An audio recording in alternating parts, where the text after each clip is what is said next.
End gold buyers, మీ కష్టాల్లో నమ్మకమైన మీ ఆత్మీయ నేస్తం.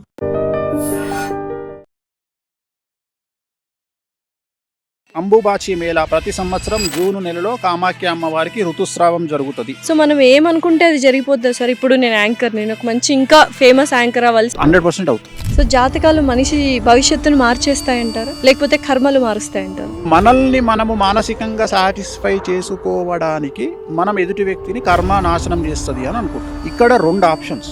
మనము ఏమీ చెయ్యకుండా మనము నిజంగా శుద్ధపూసలం అయితే మనల్ని ఎవడైతే టార్గెట్ చేస్తాడో వాడు సర్వనాశనం అయిపోతాడు. మనకు చేతబడి అనేది దట్ ఈస్ ఏ క్రియేచర్, అంటే అది నిజంగా చేయగలిగిన వాళ్ళు ఇప్పుడు లేరు. సో మన దగ్గర ఉన్నది సత్కాలు పెట్టేవాళ్ళు ఉన్నారు. సత్కాలు పెట్టేవాళ్ళు అంటే సెలబ్రిటీ సక్సెస్ అవ్వాలి అనుకున్న వాళ్ళకి ఇటువంటి ప్రయోగాల నుంచి విముక్తి కల్పిస్తూ ఉంటారా? సో నేను ఎక్కువగా రెమెడీ చేసేది బాలీవుడ్ చేస్తాను. ఎందుకంటే బాలీవుడ్లో అసలు ఆల్మోస్ట్ 90% హీరోయిన్లు బ్లాక్ మ్యాజిక్ చేస్తారు.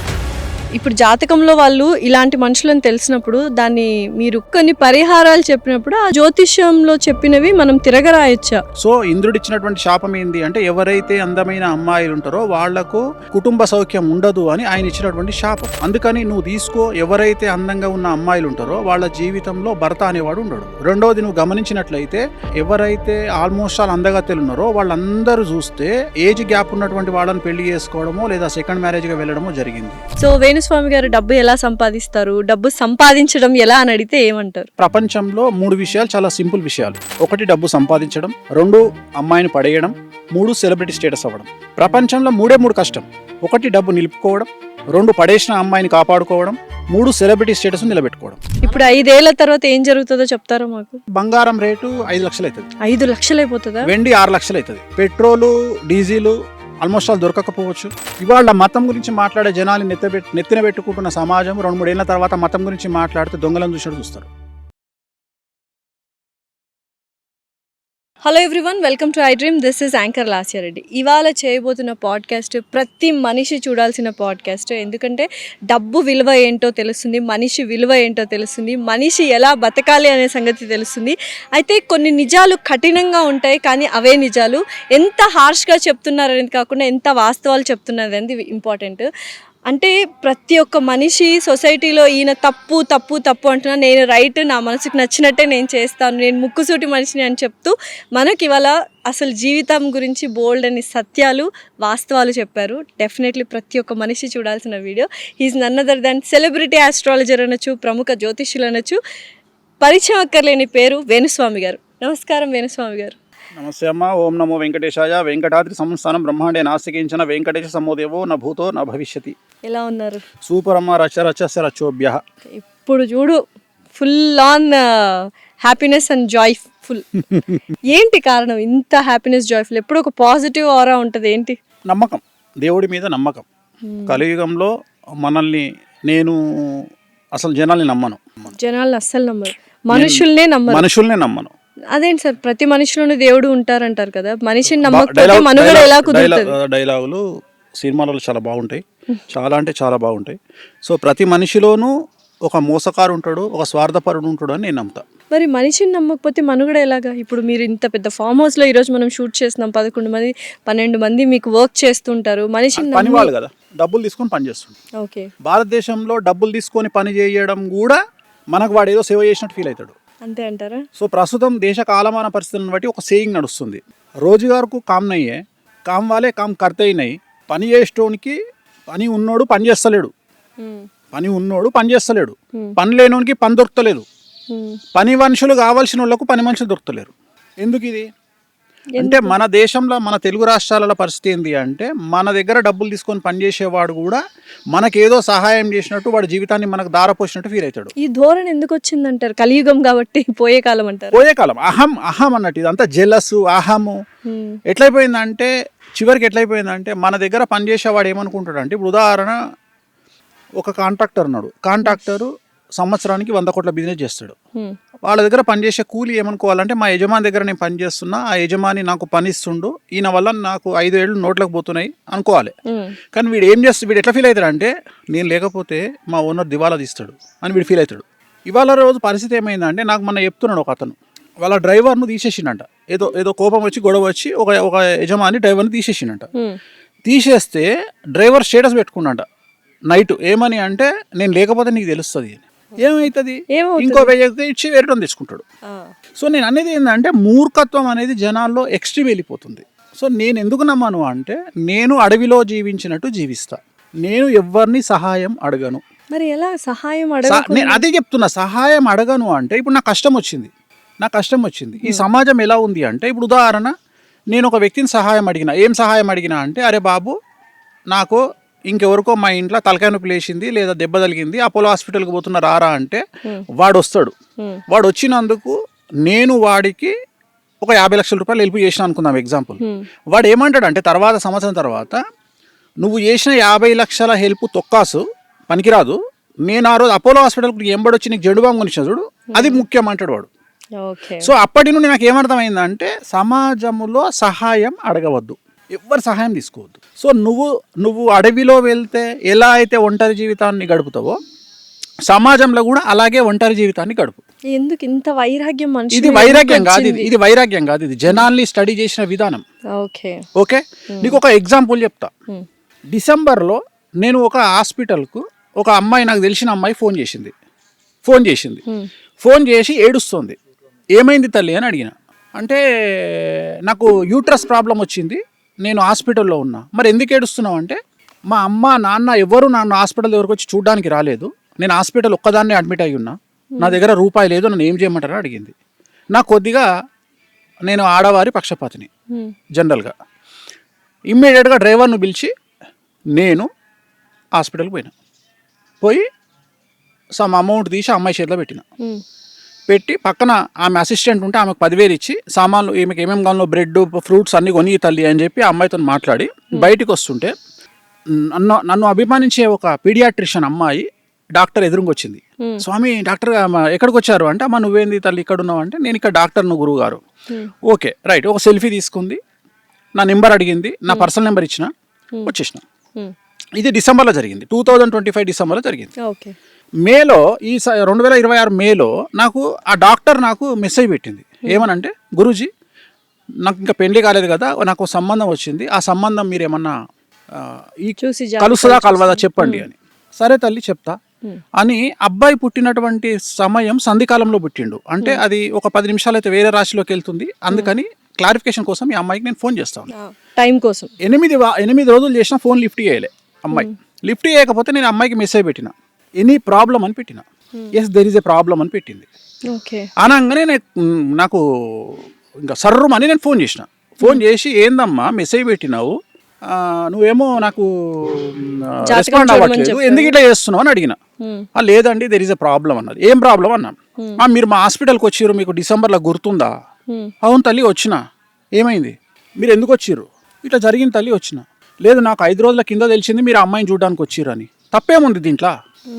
ఏం లేదు, మా హాస్పిటల్లో అమ్మాయికి 3వ అబార్షన్, అది యూట్రస్ ప్రాబ్లం, మీకు అబద్ధం చెప్పి డబ్బులు తీసుకుంది. సో నేను అనే పాయింట్ ఏంటంటే ఈ అమ్మాయి నన్ను జస్టిఫికేషన్ చేసింది. ఏమని? నువ్వు ఆ అబార్షన్ అయిన అమ్మాయిని చూడడానికి వచ్చినావు కాబట్టి నువ్వే క్యారెక్టర్లెస్ ఫెలో, అలాంటి అమ్మాయిని చూడడానికి వచ్చినావు అంటే నువ్వు వేస్ట్ కానివి. అలా ఎలా అనుకుంటా? ఇట్లా ఎన్నిసార్లు కొట్టించుకోమంటావు నన్ను? మంచి చేయడానికి వెళ్ళారు, సహాయం చేయడానికి వెళ్ళారు, ఈ అమ్మాయి అపార్థం. చివరికి నువ్వు నమ్మవా అమ్మ, నేను ఒక 2 బెల్టులు కొని, బెల్టులు లిటరల్గా ఇప్పుడు నేను ఎప్పుడైనా లైఫ్లో బెల్ట్ వేస్తాను, ఎందుకంటే నేను లుంగి మీద ఉంటా. 2 బెల్టులు నా యాంగర్కి వేసుకొని ప్రతిరోజు దాన్ని చూస్తుంటా. ఎందుకు? ఎంతమందితో దెబ్బలు తినాలి లైఫ్లో ఇట్లా. మన ఒక అమ్మాయి వచ్చింది, నేను ఒక ఇన్ఫ్లుయెన్సరు, నాకు హెల్ప్ కావాలి. ఏం కావాలి తల్లి? నాకు ఒక ఐఫోన్ ఇప్పించండి. iPhone 17 Pro Max భారతదేశంలో ఐఫోన్ కానీ శాంసంగ్ కానీ లాస్ట్ 10 సిరీస్ నేను లాంచ్ చేస్తున్నా. లాంచ్ చేయగానే 10 ఫోన్లు కొని IASలకు కానీ సినిమా వాళ్ళకి కానీ ఇవ్వడం నాకు అలవాటు, గిఫ్ట్ ఇవ్వడం. ఎంబడే ఒక ఫోన్ తెప్పించి అమ్మాయికి ఇప్పించిన తర్వాత అమ్మాయి ఫోన్ చేసి ఏమంటది, నా ఫ్రెండ్ ఫోన్లో ఫోటోలు బాగా వస్తున్నాయి, మీరు ఇచ్చిన ఫోన్లో బాగా రావట్లేదు ఫోటోలు అంటే. ఆ ఉద్దేశం ఏం తెలిసి డూప్లికేట్ ఫోన్ అని. డూప్లికేట్ ఫోన్ మీరు ఇచ్చారా? ఏంటి దెబ్బ మీద దెబ్బ అంటే సహాయాలు అనేది ఏంటంటే సమాజం అట్లా ఉంది తల్లి. గుర్తించే స్థితిలో సమాజం, మనం చేసిన హెల్ప్ను గుర్తించే స్థితిలో సమాజం లేదు. వాళ్ళు ఏమంటారు అంటే రేపు పొద్దున మనం ఏమైనా అడిగినాం అనుకో, నీకు ఆ రోజు నేను సహాయం చేసినా నీ తీటకు నువ్వు చేసినావు అంటారు. అందుకని ఏమైపోయింది అంటే ఇప్పుడు నాకు ఏదో సమస్య వస్తుంది, వాడు ఎవడో వచ్చి నా దగ్గర ఉంటాడు. ఉదాహరణ చెప్తా. ఇప్పుడు ఉదాహరణ, నిత్యం చచ్చేవాడికి ఏడ్చేవాడేవాడు అంటే రోజు చచ్చిపోయినానికి ఎవడు ఏడుస్తాడు? ఇప్పుడు నా గురించి రోజు ఏదో ఒకటి వస్తుంటది, లేదా ఏదో ఛానల్లో నా గురించి పెద్ద పెంట పెట్టిండు అనుకుందాం. నేను ఏడ్చుకుంటూ కూర్చోవాలనా? ఇక వాడు నేను కొద్దిగా నారాజు కూర్చోగానే ఎవడో నా దగ్గరకు వస్తాడు, గురుగారు నేను మీకు ధైర్యంగా ఉన్నా, నేను మిమ్మల్ని కాపాడుతా అని నాతోని ఆ 2 రోజులు గడుపుతాడు. అంతే. ఇక జీవితాంతం అని నేను పోషించాలి. ఎందుకు అంటే ఆ రోజు నీ ఎంబడిలేనా నేను? ఆ 2 రోజులు నీ ఎంబడి ఉన్నా నేను. ఆ రోజు నిన్ను పలాంటి వాడు తిట్టిండు కదా, నేను నీ ఎంబడి 2 రోజులు గడిపినా కాబట్టి ఇక నువ్వు జీవితాంతం నాకు ఊడిగం చేయాలి. సహాయం చేసి తిరిగి సహాయం పొందడానికి ఈ సహాయం ఎక్కడదమ్మా? అంతే. భయపడేటోనికి సహాయము. నువ్వు భయపడు మన బ్లడ్ అనే లేదు. నేనే 100 మందికి ధైర్యం చెప్పేటోని. అంటే నేను ఏంటంటే చిన్న సహాయం లాస్ట్కు ఎట్లయిపోయిందంటే మనం చాయే గ్లాసు తీసి పక్కకు పెట్టినోడు కూడా ఆ రోజు నీకు చాయ్ గ్లాసు తీసి పక్కకు పెట్టలే అంటాడు. అందుకని ఏమైపోయిందంటే స్నేహితులను కానీ బంధువులను కానీ ఎవరిని సహాయం అడగడం బంద్ చేసిన. నేను అందరికీ కూడా అదే చెప్తా. ఇంకోటి తెలుసా ప్రాబ్లం ఏంటంటే ఇక్కడ ఏం జరుగుతుంది అనేది పక్కన పెడితే, ఇప్పుడు ఉదాహరణ చెప్తా. ఇప్పుడు మన ఇన్స్టాగ్రామ్లో నందు అని ఒక ఎన్ఆర్ఐకి సంబంధించినటువంటి హడావిడి జరిగింది. నందూస్ వరల్డ్ అంటే ఎక్కడికి వెళ్ళిపోయారు జనాలు అంటే, ఆమె లండన్ సిటిజన్, యూకే సిటిజన్. అవును. ఆమెను పట్టుకురావాలనంటే ఒక 50 నుండి 100 కోట్ల రూపాయల ఖర్చు వస్తుంది భారతదేశానికి. Right, correct. మనకు ఆ విషయం తెలియదు. మనం అరెస్ట్లను వేసేస్తాం, ఉరి శిక్షను వేసేస్తాం, చంపినమని వేసేస్తాం. మన ఇష్టం వచ్చినాయి మనం వేసుకుంటాం, మనకు నచ్చినాయి మనం వేసుకుంటాం. మనకు బేసిక్ నాలెడ్జ్ ఏం లేదంటే బట్ చాలా మంది మోసపోయారని చెప్పేది తల్లి. ఇక్కడ మోసం గురించి నేను మాట్లాడతలేను. మీ తప్పు మోసపోవడం అంటే మిమ్మల్ని నమ్మిరు కాబట్టి మోసపోయారు. ఎవడు నమ్మమన్నాడు మిమ్మల్ని? నేను అనే పాయింట్ ఏంటంటే ఎవడు నమ్మమన్నాడు? నమ్మిన దగ్గరనే మోసం ఉంటుంది. నేను దాని గురించి మాట్లాడతలేను. నేను మాట్లాడేది క్వశ్చనింగ్ నాలెడ్జ్ గురించి మాట్లాడుతున్నాను. ఒక సిటిజన్ ను ఇండియాకు పట్టుకురావాలి అంటే ఇంటర్పోల్ ఇన్వాల్వ్ కావాలి, దేశ ప్రధాని ఇన్వాల్వ్ కావాలి, ఒక స్టేట్ సీఎం ఇన్వాల్వ్ కావాలి, వాళ్ళ మీద ఇంటర్పోల్ కనెక్షన్ కావాలి, వాళ్ళని తీసుకురానికి ఇక్కడ నుండి స్పెషల్ టీమ్ అరేంజ్ చేయాలి. అక్కడికి పోయినాక లండనోడు మనకు పర్మిషన్ ఇయ్యాడు, మనతో మనం యుద్ధం చేయాలి. ఇప్పుడు లండన్ బార్డర్లో తెలుగుదేశానికి, ఆంధ్రప్రదేశ్ తెలంగాణ రాష్ట్రానికి లండన్కు యుద్ధం అవుతుంది. ఆ యుద్ధంలో ఆమెను పట్టుకురావాలి. చాలా పెద్ద ప్రాసెస్. సో ఇవేం తెలియకుండా నందుని చంపేసిరు రాత్రి అని ఒకడు పెడతాడు, నందుని లేపుకొచ్చిండు అని ఒకడు పెడతాడు. నేను అనే బేసిక్ సెన్స్ చాట్ జీపీటీ ఉంది, అడగండి. ఒక సిటిజన్ పట్టుకురావాలంటే ఏమవుతుందో అడగండి. ఇదే తెలివి మనకు ఉంటే కింగ్ ఫిషర్ అని ఎప్పుడో పట్టుకోద్దురు కదా. అంతే కదా. మీరు ఎందుకు ఇట్లా చేస్తారు అంటే నేను దీనికోసం భయపడి, వీళ్ళు వేసేదానికి భయపడి, లేకపోతే నేను అదే ఏంటంటే కష్టం వస్తే ఎవరితో షేర్ చేసుకోకండి. ఏమవుతుందంటే కష్టం రావడం కంటే మీరు కష్టాన్ని షేర్ చేసుకోవడం వల్ల సమస్యలు ఎక్కువ వస్తాయి. కరెక్ట్. బేసిక్ ఏం చేస్తావు నువ్వు? నీకు ఒక సమస్య వచ్చింది, దన్నా దోస్తులు ఇద్దరికి చుట్టాలకి ఇద్దరికి ఫోన్ చేసి నువ్వు టెన్షన్లో పానిక్ అటాక్ వల్ల 10 మందికి చెప్తావు. ఈ 10 మందిలో నా కొడుకు నీకు పని చేయడు. నువ్వు ఫోన్ పెట్టేసిన మరుక్షణం వాడు ఏం చేస్తాడు తెలుసా? 100 మందికి ఫోన్ చేస్తాడు. అయ్యిందంట, ఆగిందా ఇది, దీనంత యాంకర్ లేదట ఏడా, ఆగిందా ఇది వాడు చెప్తాడు. నువ్వేం చేసుకున్నావు? సహాయం చేస్తారని ఫోన్ చేసినావు. వాడు ఫోన్ పెట్టే చేసే పనిది. ఇట్లా 100 మంది ఇంటూ 10 వేసుకున్నా 1000 మంది నేను తిడతారు తప్ప ఇలా ఎవడొచ్చి నీకు సహాయం చెప్పాడు. సో మనకి మనమే సహాయం చేస్తాం. సో నేనేమంటున్నా అంటే మర్డరు, మానభంగం ఈ 2 చేస్తే నేను ఎవడు కాపాడలేడు. బ్రెయిన్ స్ట్రోక్, హార్ట్ స్ట్రోక్ ఈ 2 వస్తే నేను ఎవడు కాపాడలేడు. సో ఈ 4కి భయపడు, దేనికి భయపడు. ఇప్పుడు ఉదాహరణ, మీ ఇంట్లో ఎవరికో బ్రెయిన్ స్ట్రోక్ వచ్చింది. బ్రెయిన్ స్ట్రోక్ గారు ఆగండి, మా నాన్నగారు వస్తున్నారు, అందివే ఇప్పుడే మెట్రో దిగిర్రు అన్నాం అనుకో, ఆగుతుంది? అది ఆగదు. వచ్చే వరకు గిలగిల కొట్టుకొని పీకుతాడు. హార్ట్ స్ట్రోక్ కూడా అంతే. రైట్, ఇది బేసిక్. ఈ 2 బేసిక్. అంటే ఒక మనిషి చచ్చిపోవడానికి ఈ 2 మాత్రమే కారణాలు అవుతాయి. ఎయిడ్స్కు 10 ఏళ్ళు బతుకుతావు, క్యాన్సర్కు మంచి నార్మల్ క్యాన్సర్, థైరాయిడ్ క్యాన్సర్ అయితే జీవితాంతం బతుకుతావు, సచ్చే వరకు బతుకుతావు, అంటే 70 ఏళ్ళు బతుకుతావు. కొన్ని క్యాన్సర్లలో 2 ఏళ్ళకు పోతావు. బట్ ఏదైనా 10 నిమిషాల అకస్మాత్తుగా వచ్చే చావుల గురించి 2. నేను మాట్లాడేది 2. అకస్మాత్తుగా అంటే దేవుడు డిసైడ్ చేసిన ఈ 2. నేను అనేది యాక్సిడెంట్ కాకుండా only brain stroke, heart stroke. ఇవి కాకుండా ఏది నిన్ను ప్రాబ్లం క్రియేట్ చేయదు. అట్లనే మర్డరు, మానభంగం తప్ప ఏది చేసినా ఏం కాదు. మనిషికి మనిషి సహాయం లేకుండా ఎవడు చేస్తున్నాడు తల్లి? సహాయం ఎవడు చేస్తున్నాడు? ఎవడు చేస్తుండు? మీకు ఇంతవరకు అంటే ఇన్ని ఇయర్స్ అయింది, ఎవరి సహాయం పొందలేదా మీరు ఇంతవరకు? వేణుస్వామి గారి జీవితంలో ఒక మనిషి సహాయం పొందలేదు అపార్ట్ ఫ్రమ్ ఫ్యామిలీ? నిజాయితీగా ఎవరి దగ్గర పొందలే. అంటే నా నుండి ఎక్స్పెక్ట్ చేయకుండా ఎవ్వరు చేయలే నాకు హెల్ప్. నేను అనేది ఏంటంటే వీళ్ళకంటే నా పనులు బెటర్ కదా. డబ్బులు ఇస్తే పని చేస్తారు. నేను అనేది నువ్వు ఎవరు ఏమంటాడు అంటే చివరికి నేను ఇన్నది ఏంటంటే వాడికి బలిసింది వాడు చేసాడు. This is the answer final. సహాయం చేస్తున్నాం. సో ఇలాంటి చాలా తగిలాయి కాబట్టి సహాయం చేసినప్పుడు నాకు కాదు తల్లి, చాలా మంది గొప్ప వాళ్ళను మనం తిట్టుకుంటాం. చాలా మంది గొప్ప వాళ్ళు మనుషులను కేర్ చేస్తలేరు అని తిట్టుకుంటాం. వాళ్ళు ఇవన్నీ చూసి వచ్చిర్రు కాబట్టి నేను అనేది ఏంటంటే నాకు తెలిసిన ఒక శిష్యుడు ఉంటాడు ఎగ్జాంపుల్, వాడు అంతకుముందు నన్ను గురువు గారు అంటాడు. సడన్గా వాని బిహేవింగ్లో నేను ఎట్లా అబ్జర్వ్ చేస్తాను అంటే గురువు గారు పోయి గురువుకి వచ్చింది కథ, దోస్తు నడతాడు ఏం రా గురు ఏం గురు అంటాడు కదా, ఆ టైప్లో గురువు అని పెట్టిండు మెసేజ్. ఆ గురువు అనగానే నాకు అర్థమైపోతుంది ఓహో ఈయనకి దగ్గర పడ్డది రా అని. దానికి రీజన్ ఏంటి అంత అహం అంటే రావడానికి వాడు అహం రావడం అంటే ఏం లేదు, వాడు ఏదో కారు కొనుంటాడు, వాడు ఏదో కారు కొనుంటాడు, వాడి జీవితంలో వాడు ఏదో కారు కొనుంటాడు, వాడు ఏదో చేసి ఉంటాడు, గొప్పతనం చేసి ఉంటాడు. వాని దృష్టిలో ఏంటంటే వాడికి ఏదో గొప్ప. నేను అసలు డోంట్ కేర్, అంతే నీ మనీని నిన్ను ఐ డోంట్ కేర్. ఒక పెద్ద తోపు తోపు తోపు తోపు హీరో ఫోన్ చేసిండు నాకు, నా మేనేజర్కు ఫోన్ చేసిండు అపాయింట్మెంట్ కావాలని. రెస్పెక్ట్ ఇచ్చి మాట్లాడితే రూపాయి తీసుకోకుండా పోయి జాతకం చెప్తా. చాలా యారగెంట్గా ఫోన్ చేసి నా మేనేజర్తో యారగెంట్గా మాట్లాడితే, తెలుగు హీరోనా సౌత్ ఇండియన్? తెలుగు హీరోనే. తెలుగు హీరో చాలా యారగెంట్గా మాట్లాడితే నా మేనేజరు మీరు వస్తారా ఆఫీస్కి, గురువుగారు రావాలన్నా అంటే, ఏంది మేము రావాలన్నా గురువుగారి దగ్గరికి ఓ అంటే నేను అడిగిన ఏందంటే అని అడిగిన, చాలా రఫ్గా మాట్లాడుతుంది సార్ 2 లక్షలు చెప్పన్నా అనగానే ఓకే అండి గురువుగారు వస్తారు గురువుగారు మీ దగ్గరికి 2 lakhs ఛార్జ్ చేస్తారండి. 2 లక్షలా? తోపు అన్నారు కదా మీరే, తోపు హీరో కదా. అంటే ఆయన ఉద్దేశం ఏంటంటే నేను హీరోను కాబట్టి వీడు పమేరియన్ కుక్క తోకెట్లా ఊపుతుందో అట్లా ఊపుకుంటూరుకొస్తాడు అనుకుండు వాడు. కానీ మనకు అర్థం కాలే, డబ్బును మనం కేరీ అయ్యాం, స్టేటస్ను మనం కేరీ అయ్యాం, ఎందుకంటే చూసి తంగైపోయినాం. ఎన్ని కోట్ల ఆస్తి ఉంది సార్ వేణుస్వామి గారికి? వేణుస్వామికి ఆస్తి ఉందా లేదా అనేది ఒక విషయం పక్కన పెడితే నీకు ఉల్టా ప్రశ్న ఇస్తా.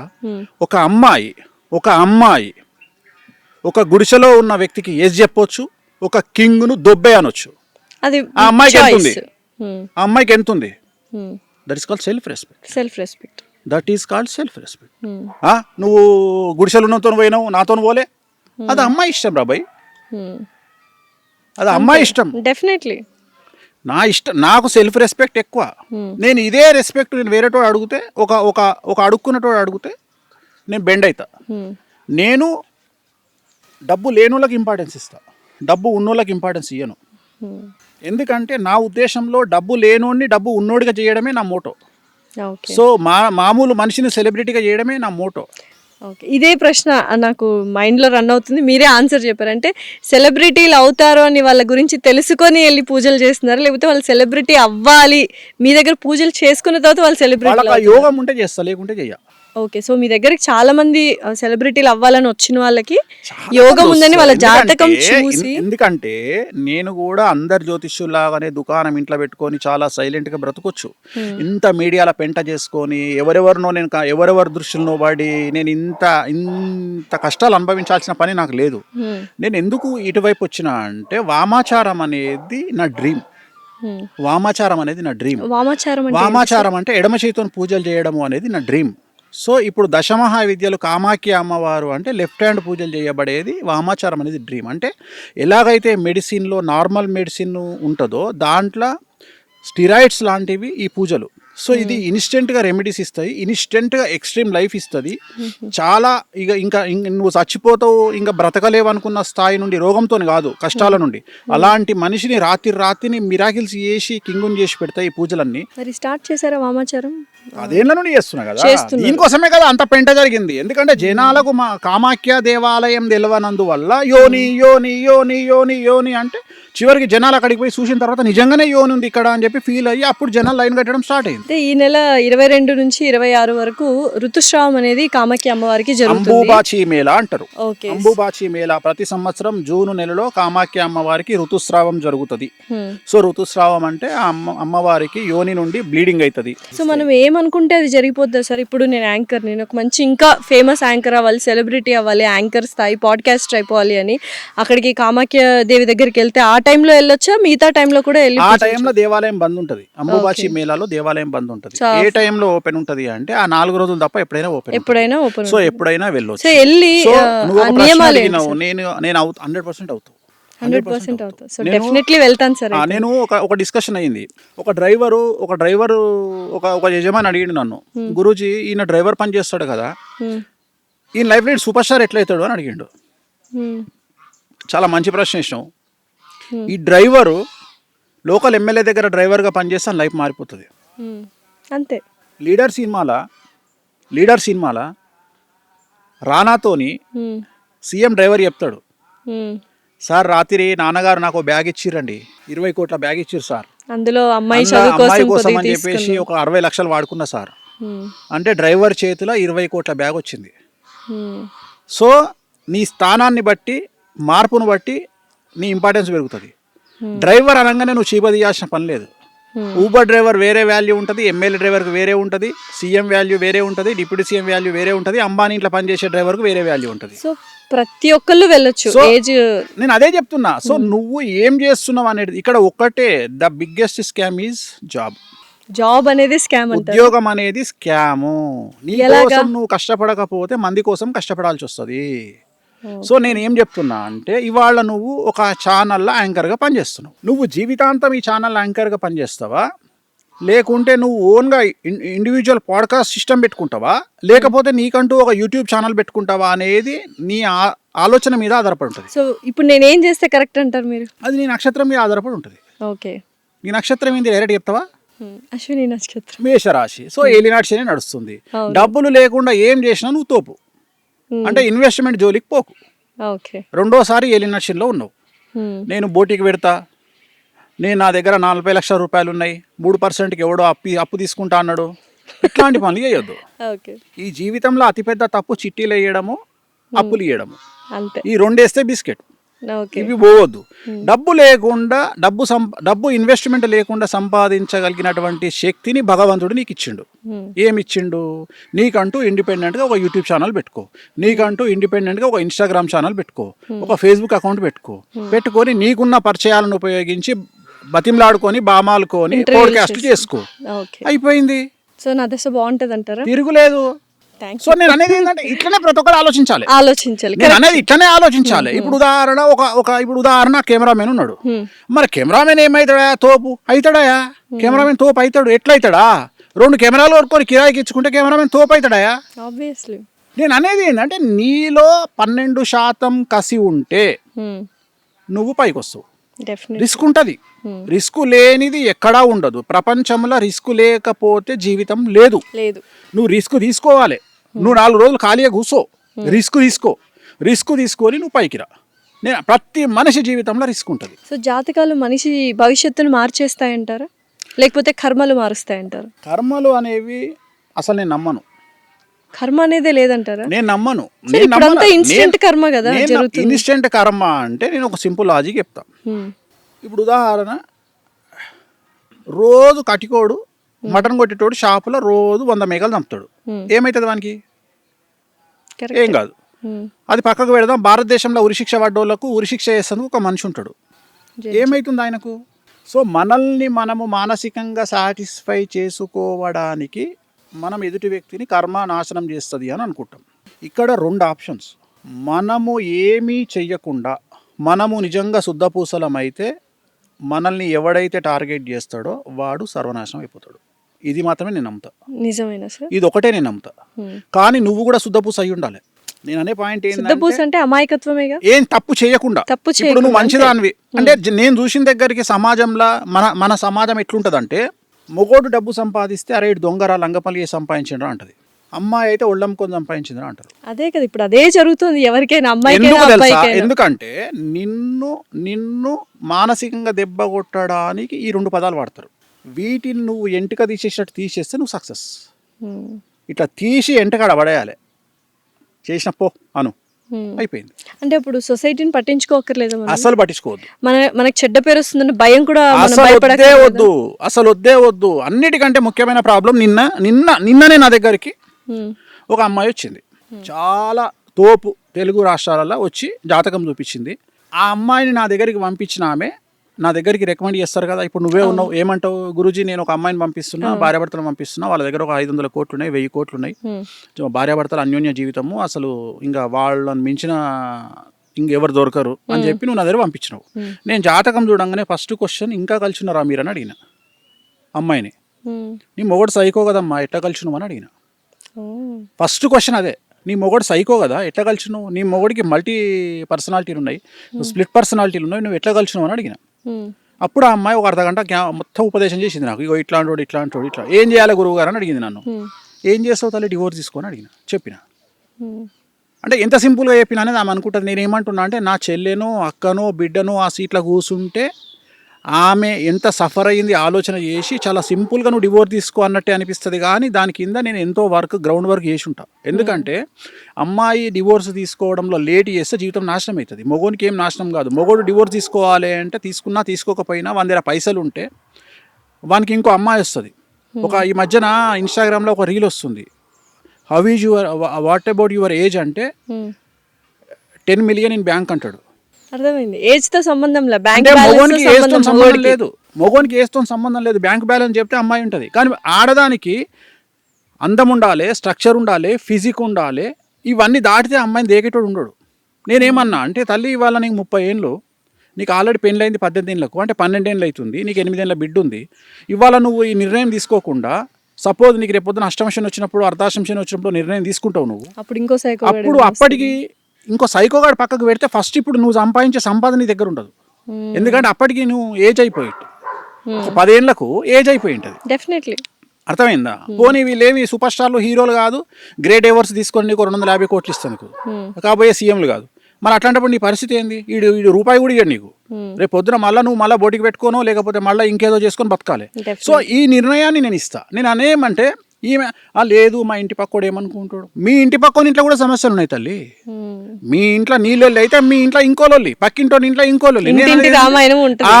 సో ఇంటింటి రామాయణం ఉంటుంది. కాబట్టి నువ్వు జనాల గురించి పట్టించుకోవడం బంద్ చేయి. ఇంకొక ముఖ్యమైన విషయం ఏంటంటే మరీ ముఖ్యంగా తెలుగు స్టేట్స్లో ఒక వ్యక్తిని విమర్శించేటువంటి నైతిక అర్హత ఎవరికి లేదు.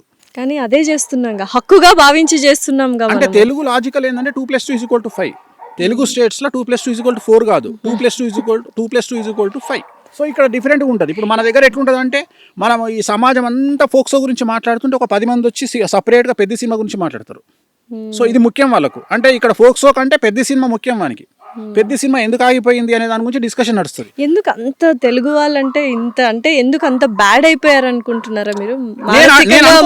మానసికంగా చెడిపోయారా తెలుగు వాళ్ళు? అంటే ఎంటర్టైన్మెంట్ కావాలి మనకి. ఎంటర్టైన్మెంట్ ఇప్పుడు నేను ఎంత పర్వట్టాడు అంటే రాత్రి 10 గంటలకు ఉప్పల్ బాల్ వీడియోలు చూసుకుంటా,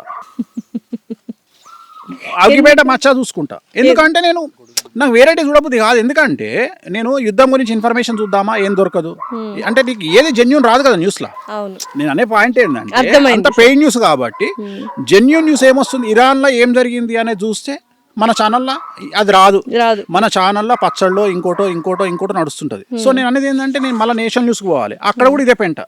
సో దాని బదులు ఇంటర్నేషనల్ న్యూస్ ఛానల్ చూసుకుంటే బెటర్. నేను అనేది ఏంటంటే ప్రతి ఒక్కడు పర్వర్టెడ్ అయిపోయిండు.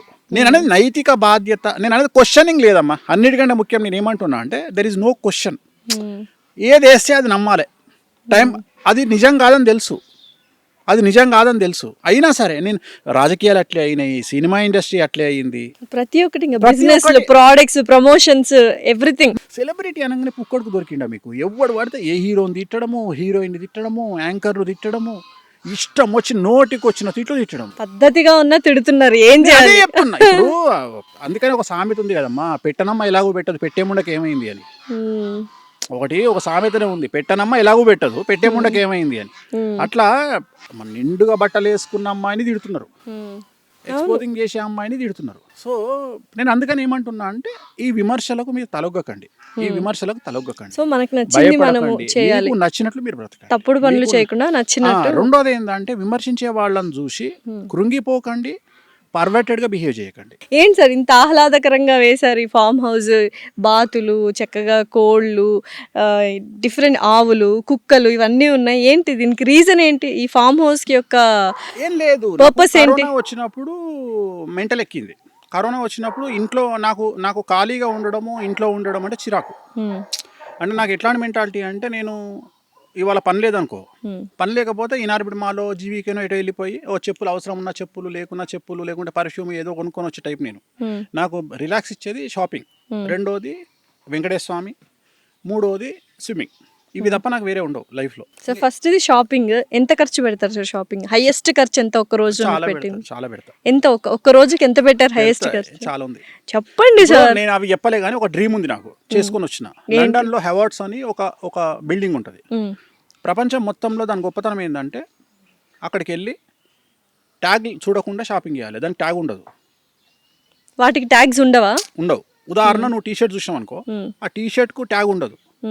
అంటే ఎంత అనేది నీకు అక్కడ రేట్ చూడాలంటే ఏం ఉండదు, దాని ట్యాగ్ ఉండదు. సో బిల్లింగ్ దగ్గర తీసుకుపోయి బిల్లింగ్ దగ్గర పెడితే ఆడి అప్పుడు బిల్ వేసి ఇస్తాడు. ఆ బిల్లు కూడా నువ్వు అడగొద్దు. సో అది నాకు పిచ్చి. ఆ డ్రీమ్ ఫుల్ఫిల్ చేసుకున్నారా మరి? ఎంత ఖర్చు పెట్టారు? తెలియదు. బా ఎందుకు సార్ అలాగా? కాదు, ఎందుకు అమౌంట్స్ చెప్పట్లేదు ఏంటి? అవసరం ఏముంది? ఐటీ రైట్స్, ఇన్కమ్ రైట్స్ జరుగుతాయి. అన్ని జెన్యూన్ ఉంటాం మనం. భారతదేశంలో జిఎస్టీ కట్టే ఏకైక ఆస్ట్రాలజర్. టెన్షన్ లేదు. సో నెక్స్ట్ సెకండ్ ఇది వెంకటేశ్వర స్వామి అన్నారు కదా, ఏంటి ఆరాధిస్తూ మెడిటేషన్ లాంటివి చేస్తుంటారు? మెడిటేషన్ ఏం లేదు. రోజుకు ఆయన ఫోటోను ఒక 100 నుండి 1000 సార్లు చూస్తా. అంటే ఉదాహరణ నేను కిచెన్లో వెళ్ళేటప్పుడు ఎదురుగా వెంకటేశ్వర ఉంటాడు. ఆయన ముఖం చూస్తూ అక్కడ నుండి పాస్ అవుతా. సో నేను ఇంట్లో నువ్వు ఎటు తిరిగినా ఒక 5-6 ప్లేస్లలో నాకు వెంకటేశ్వర బొమ్మలు ఉంటాయి. పెద్దగా ఉంటాయి, చిన్నగా ఉంటాయి, అన్ని 4x4 5x6 ఉంటాయి. సో ఎట్లుంటుంది అంటే అక్కడ నుండి వెళ్ళేటప్పుడు ఆయన చూస్తా, ఆయన ముఖం చూస్తా. అట్లా ప్రతిరోజు నేను ఎక్కడికి పోతే అక్కడికి, ఉదాహరణ బాత్రూమ్కి వెళ్ళేటప్పుడు ఒక వెంకటేశ్వర ఉంటాడు. అట్లా నా ఆఫీస్లో అంతే. నువ్వు ఇక్కడ చూస్తే ఫామ్ హౌస్లో కూడా వెంకటేశ్వర ఉంటారు. సో నేను అనేది ఏంటంటే నేను ఎక్కడ మూవ్ అయినా ఆ మూవ్లో నాకు వెంకటేశ్వర కనిపిస్తాడు. పూజలు చేయడము, నేను కూర్చొని పూజలు చేయడము, అదేదో సినిమాలో చూపించినట్టు అవాహయామి ఈ టైపు పూజలు నేను చెయ్య. ఓన్లీ స్వామిని కళ్ళతో చూసుకుంటున్నావు కదా వెళ్ళిపోతా. ఎందుకు అంత ప్రీతి ప్రాత్రం అయిపోయింది? ఇప్పుడు ఇక్కడ యాక్చువల్గా this is the first question నువ్వు నన్ను అడిగింది.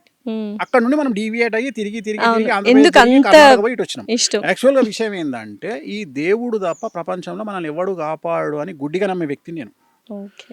అర్థమైందా? సో కలియుగంలో ఈ భక్తి పెరగడానికి ప్రధానమైనటువంటి కారణము ఇదే. ఏంటంటే అమెరికా లాంటి దేశాలలో సైకియాట్రిస్టులు ఉంటారు. వాళ్ళ కాన్ఫిడెన్స్ తగ్గంగానే డాక్టర్ దగ్గరికి పోరు, వీళ్ళ దగ్గరికి పోతారు. పోయి మాకు ఇట్లా అయ్యింది అంటే వాడు ఏదో బూస్టింగ్ ఇచ్చి పంపిస్తాడు. మన తెలుగు రాష్ట్రాలలో, భారతదేశంలో, టోటల్ ఇండియాల పరిస్థితి ఏంటంటే ఇక్కడ ఎవరికి ఏ ప్రాబ్లం వచ్చినా ఆస్ట్రాలజీ దగ్గరికి పోతారు, లేదా గుళ్ళ పంతులు తిరిగిపోతారు. పోతే ఇక్కడ గుళ్ళ పంతులకు ఉన్న పర్మిషన్ ఏంటంటే నువ్వు దేవుడి యొక్క గొప్పతనాన్ని ఒక పూజారిగా చెప్పాలి.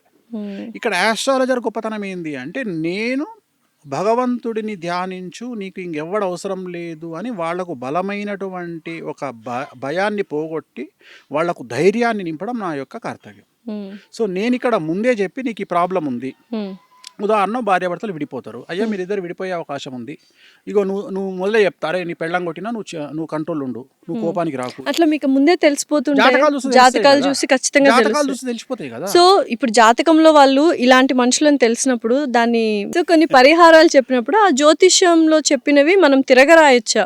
ఇప్పుడు ఆ మనిషి కోపం తగ్గించుకుంటాడు. ఇప్పుడు భార్యాభర్తలు ఇద్దరున్నారు, మీ భార్య కొడుతున్నా కామ్గా ఉండు అంటున్నారు కదా. సో కామ్గా ఉంటే వాళ్ళిద్దరి మధ్య సఖ్యత పెరుగుతుందా? అంటే అప్పుడు జాతకం తప్పే కదా. జాతకంలో అందరు విడిపోతారని ఉండదు. Generation decides. 1960లో పుట్టినటువంటి భార్యాభర్తలు పెళ్లి చేసుకుంటే ఖచ్చితంగా భర్త కొట్టిన భార్య పడుతుంది. ఎందుకు? ఆనాడు ఆ అమ్మాయికి, ఆ స్త్రీకి ఫైనాన్షియల్ ఫ్రీడమ్ లేదు. ఇప్పుడున్నటువంటి అమ్మాయికి 1990 తర్వాత పుట్టినటువంటి అమ్మాయిలకు ఫైనాన్షియల్ ఫ్రీడమ్ ఎక్కువ. రెండవది కాలసర్ప దోషం అనేది చాలా తీవ్రత. రెండవది అందం మీద కాన్షియస్ చాలా ఎక్కువ. సో ఇంద్రుడిచ్చినటువంటి శాపం ఏంది అంటే ఎవరైతే అందమైన అమ్మాయిలు ఉంటారో వాళ్లకు కుటుంబ సౌఖ్యం ఉండదు అని ఆయన ఇచ్చినటువంటి శాపం.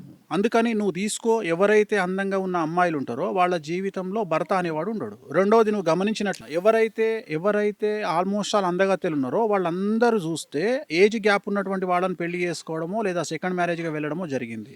అందంగా ఉండడం తప్పైపోయిందా sir? Take any top heroine. Definitely Sridevi గారు, సుస్మితా సేన్ గారు చెప్పదలుచుకోలే. ఇప్పుడు లేటెస్ట్ హీరోయిన్ కూడా ఇవాళ ఒక సినిమా రిలీజ్ అయింది. సో ఆమె కూడా. సో ప్రతి ఒక్కళ్ళు ఏజ్ వాళ్ళకంటే ఎక్కువగా ఉండే వాళ్ళని పెళ్లి చేసుకుంటారు. ఎందుకంటే ఎక్కువగా ఏజ్ లో పెద్దవాడైన వాడు తన భార్యను కూతురును చూసుకుంటాడు ప్రేమగా. అందుకని తెలివిగల అమ్మాయి ఏం చేస్తుంది అంటే అలా దగ్గర పోతుంది.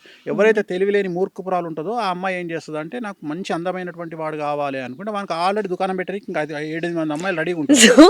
సో తన్నుకొని వచ్చి వీళ్ళిద్దరు విడిపోతారు.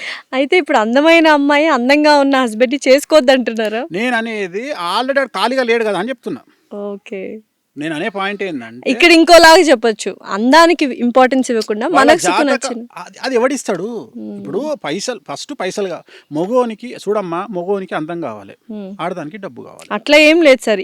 చెప్పేది. ఉంటారు అమ్మాయిల్లో అబ్బాయిల్లో మనసు చూసి ప్రేమించే వాళ్ళు కూడా సో ఉంటారు. ఇక్కడ నువ్వేం చేస్తున్నావు అంటే ఇక్కడ మనకు వ్యక్తిగా మనకు సెట్ అవుతారా, మనం కంఫర్ట్ ఫీల్ అవుతామా అనే వాళ్ళ అమ్మాయిలు అబ్బాయిలు కూడా ఉంటారు. మనం ఎప్పుడే కానీ ఆడవాళ్ళ జాతకంలో ఉన్న దోషాన్ని బట్టి నాకున్న అవగాహనను బట్టి ఏంటంటే ఎప్పుడే కానీ ఆడవాళ్ళు ఫస్ట్ అటెంప్ట్లో సక్సెస్ కారు. అంటే ఇప్పుడు పెళ్లి చేసుకోవాలి, ఇప్పుడు నువ్వు డైలాగులు చెప్పినావు, ఈ డైలాగులు ఫస్ట్ అటెంప్ట్ పనికిరావు. అర్థమైందా? డెఫినెట్లీ అవ్వదు. నన్ను చెప్తా తల్లి, పొద్దుగా లేస్తే చూసి ఇవన్నీ కలర్ వేసిన తల్లి, నువ్వు ఆయన కొంపదీసి నల్లెంటికి అనుకునేవు. లేదు సార్, నేను ఇందాక వచ్చినప్పుడే అడిగేయండి మొత్తం. సో ఇక్కడ విషయం ఏంటంటే తల్లి, ఫస్ట్ అటెంప్ట్ లో ఏ అమ్మాయి సక్సెస్ కాదు. ఎందుకంటే అమ్మాయి గొప్పతనం ఏంటంటే, కలియుగంలో అమ్మాయి గొప్పతనం ఏంటంటే, ఇంద్రుడిచ్చిన శాపం వల్ల గంజాయి మొక్కను పెట్టి 100 తులసి మొక్కలు పెట్టి ఒక గంజాయి మొక్కను పెడితే ఈ అమ్మాయి 100 తులసి మొక్కలను చేయితో చింపుకుంటూ వెళ్ళిపోయి గంజాయి మొక్కను అట్లా లేపుతుంది, పైకి లేపి నెత్తిన పెట్టుకుని వస్తుంది. అమ్మాయిలు రెడ్ ఫ్లాగ్స్ ని తీసుకుంటారు. దొంగనా కొడుకులను, నాట్ రెడ్ ఫ్లాగ్స్, దొంగనా కొడుకులను. సో నేను ఇప్పుడు నాకు తెలిసిన ఒక క్లయింట్ ఉంది, ఆ క్లయింట్ నా దగ్గరకు వచ్చింది. నా దగ్గరకు వచ్చి గురువు గారు నేను వీని పెళ్లి చేసుకుంటా అన్నది. అంటే నేనేం చెప్పిన అంటే, అమ్మ తెలుగు రాష్ట్రాలలో లిస్టు తీస్తే, దొంగనా కొడుకుల లిస్టు తీస్తే ఆడు నెంబర్ 1 ఉంటాడు అని వేసుకోకు అని చెప్పిన, వాడిని చేసుకోకు అని చెప్పిన. ఇది జాతకం గురించి కాదు తల్లి, ఇది నేను జాతకాలు చూసి కాదు, చెప్తాను. క్యారెక్టర్ బిహేవియర్ అంటే అమ్మాయి నా దగ్గరికి జాతకం చూడడానికి వస్తానని చెప్పి ఆ అమ్మాయికి దండం పెట్టి, తల్లి జాతకం పక్కకు పెట్టు, ఆడు దొంగనా కొడుకు వాడిని పెళ్లి చేసుకోకని చెప్పిన. వాడు అదేదో సినిమాల నాకు ఆ కూల్ డ్రింకే కావాలి అనే టైప్లో వాడినే చేసుకుంది. వాడు ఏం చేసిండు, వేణుస్వామి మాట కూడా తప్పయ్యేటట్టుగా ఈ అమ్మాయికి పరిచయమైన 15 రోజులకు ఒక 20 లక్షల కారు గిఫ్ట్ ఇచ్చిండు. ఇది వేణుస్వామిని కాదు, వెంకటేశ్వర స్వామి కూడా పక్కకు పోమన్నది. ఎందుకంటే ఆ కారు గిఫ్ట్ ఇవ్వగానే వీడికి 100 కోటీశ్వరుడు అనుకున్నది. అయిపోయింది, పెళ్లి చేసుకుంది. వాడేం చేసిండు, 6 నెలల తర్వాత ఈ అమ్మాయిని పెళ్లి చేసుకుండు. ఈ అమ్మాయి పేరు మీద 2 కోట్ల రూపాయలు అప్పు తీసుకున్నాడు, ఈ పిల్ల పేరు మీదనే అప్పు తీసుకున్నాడు. ఈ పిల్ల ఇల్లు ముంచిండు, ఈ పిల్ల పైసలు ముంచిండు, అమ్మాయి సెలబ్రిటీనే కదా, అన్ని బిస్కెట్ చేసినాక ఈ అమ్మాయి ఏమైపోయా, అయ్యో హలో లక్ష్మణ అని కూర్చుంది. అమ్మాయి సెలబ్రిటీనే కదా తెలియదు నాకు. అయిపోయినాక ఇంకా డివోర్స్ కూడా కాలే, ఆడు ఇంకో సెలబ్రిటీతో దుకాణం పెట్టిండు. నేను అనే పాయింట్ ఏంటంటే, ఇక్కడ మంచి చెడు అనేది యు కాంట్ డిసైడ్. నువ్వు ఒక వ్యక్తి మంచోడా చెడ్డోడా అనేది నువ్వు డిసైడ్ చెయ్యలేవు. సో నేను అనేది జాతకాల పరంగా వీ కెన్ డిసైడ్. జాతకాలు చూసి వీళ్ళిద్దరు కలిసినాయా కలవలేదా, వీళ్ళు విడిపోతారా, జాతకాలు చూసిన తర్వాత కూడా గొడవపడి విడిపోతున్నారు కదా. నువ్వు అనుకుంటున్నావు జాతకాలు చూసిరు అని యూ కాంట్ డిసైడ్. గణాలు చూసి ఇన్ని గణాలు అబ్బో గొప్పగా ఉన్నాయి గణాలు అనేది తప్పు. ఎందుకంటే 8 ఈక్వేషన్స్ లా ఒక్క ఈక్వేషన్ గణాలు, ఇంకా 7 ఈక్వేషన్స్ ఉన్నాయి. సో నువ్వు గణాలు అనే మాట తప్పు, అసలు జాతకాలే కాదు అది. గణాలు అనేది జాతకమే కాదు, జాతకాలు చూసి అనకు దానికి. ఇక కొంతమంది మేధావులు పేర్లు మార్చి పెళ్లి చేస్తారు, నీకు తెలుసు అనుకుంటా. అమ్మాయి పేరు మార్చేస్తారు అమ్మాయి. మరి ఇప్పుడు నేను రేవంత్ రెడ్డి అని పెట్టి కూడా సీఎం అవుతానా? సో నేను అనేది ఇది ఇట్లా పంతులకు చేతగాక, జ్యోతిష్యులకు చేతగాక, అంటే టైం స్పెండ్ చేయలేక జనాలు ఏమంటారు, జాతకాలు చూసుకొని పెళ్లి చేసుకున్నాక డివోర్స్ ఎందుకు అయినాయా అంటే, అరే నువ్వు జాతకం కరెక్ట్గా చూసుకోరయ్యా. గణాలు ఒకటే కాదు, యోని ఉంటుంది, వర్ణ దోషం ఉంటుంది, యోని దోషం ఉంటుంది, ఏకనాడి దోషం ఉంటుంది, షష్టాష్టక దోషాలు ఉంటాయి, చాలా ఉన్నాయి సార్. సో 8 రకాల దోషాలు ఉంటాయి. సో అందరికి వేణుస్వామి గారు అవైలబుల్ గా ఉండరు కదా, మరి మీరు అన్నట్టు పూజారులు గణాలు చూసి ఏవో మంత్రంగా చేసేస్తుంటారు. అడగాలి కదా. ఇప్పుడు నా దగ్గరికి, ఇప్పుడు ఉదాహరణ, నా దగ్గరికి ఒక అమ్మాయి వచ్చింది. అమ్మాయి వచ్చి అబ్బాయి జాతకాన్ని చూపించి, స్వామి మా ఊర్లో నేను పంతులకు చూపించుకున్నా, ఈ జాతకం చాలా బాగుంది అన్నాడు మా పంతులు అనగా, నేనేమంటున్నా అంటే, ఇవాళ రేపు మీకు ChatGPT వచ్చింది, మీరు అడగండి ChatGPTని. 7వ స్థానములో లగ్నాత్ 7వ స్థానములో ఏ గ్రహం ఉంటే పెళ్లికి వనికిరాడు, పిల్లగాడైనా సరే పిల్ల అయినా సరే మీరే అడగండి రా. ChatGPTలో జాతకాలు చెప్పించేసుకోవచ్చు, మనకి చెప్పుకోవచ్చు, బేసిక్ ఇన్ఫర్మేషన్. నేనేమంటా, ఇదే ప్రశ్న పంతులు అన్నాడు, వాడు ఆన్సర్ చెప్పాలి నీకు కరెక్ట్ గా. ChatGPT చెప్పిన ఆన్సర్ చెప్పాలి, అప్పుడు నమ్ము. మంచి పాయింట్ చెప్పారు. నేను ఏమంటున్నా అంటే, నాన్న వేణుస్వామి కూడా లఫూడ్గాడు బై నమ్మకు. వేణుస్వామి గురించి టీవీ ఛానల్ వచ్చినాయే నమ్ము, లంగా దొంగ లఫంగా, రైట్ ఒప్పుకుంటా, నమ్మకు.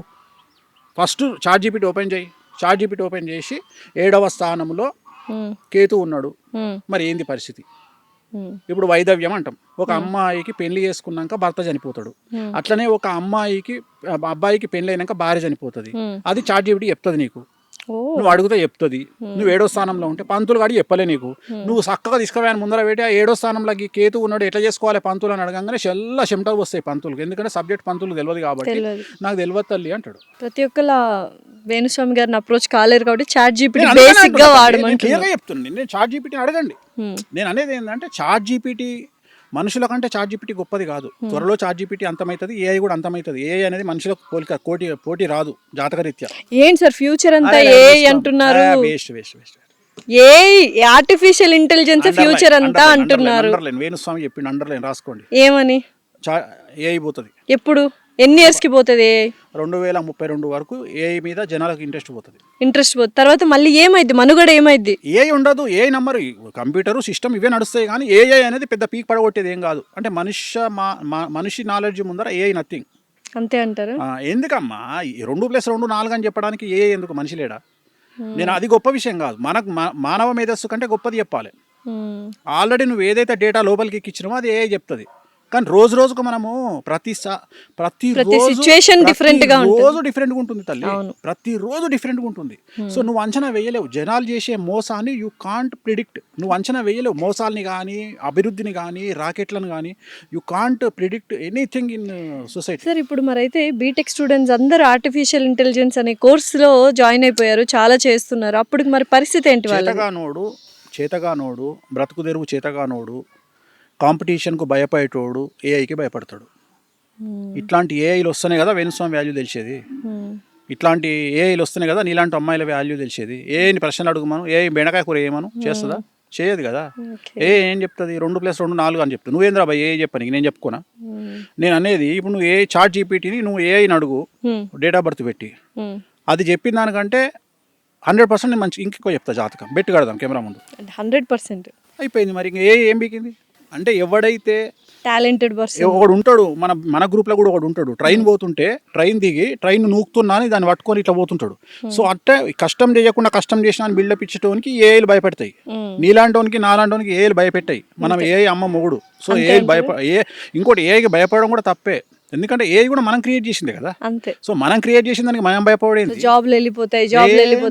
ఈ రీజన్ ఏంటంటే జాబులు వెళ్ళిపోవడానికి ఆర్థిక మాంద్యం రీజను. మనం ఏదైనా చక్కగా మాట్లాడుకోము. మన దగ్గర ఉన్న గొప్ప విషయం ఏంటంటే మనం నిజాయితీ మనం తప్పులను ఒప్పుకోము. ప్రస్తుతం ప్రపంచాన్ని ఆర్థిక మాంద్యం కుదేలు ఒక ఆట ఆడుకుంటుంది. భారతదేశంతో పాటు అమెరికా కూడా అతి కష్టమైనటువంటి పరిస్థితుల్లో ఉన్నది.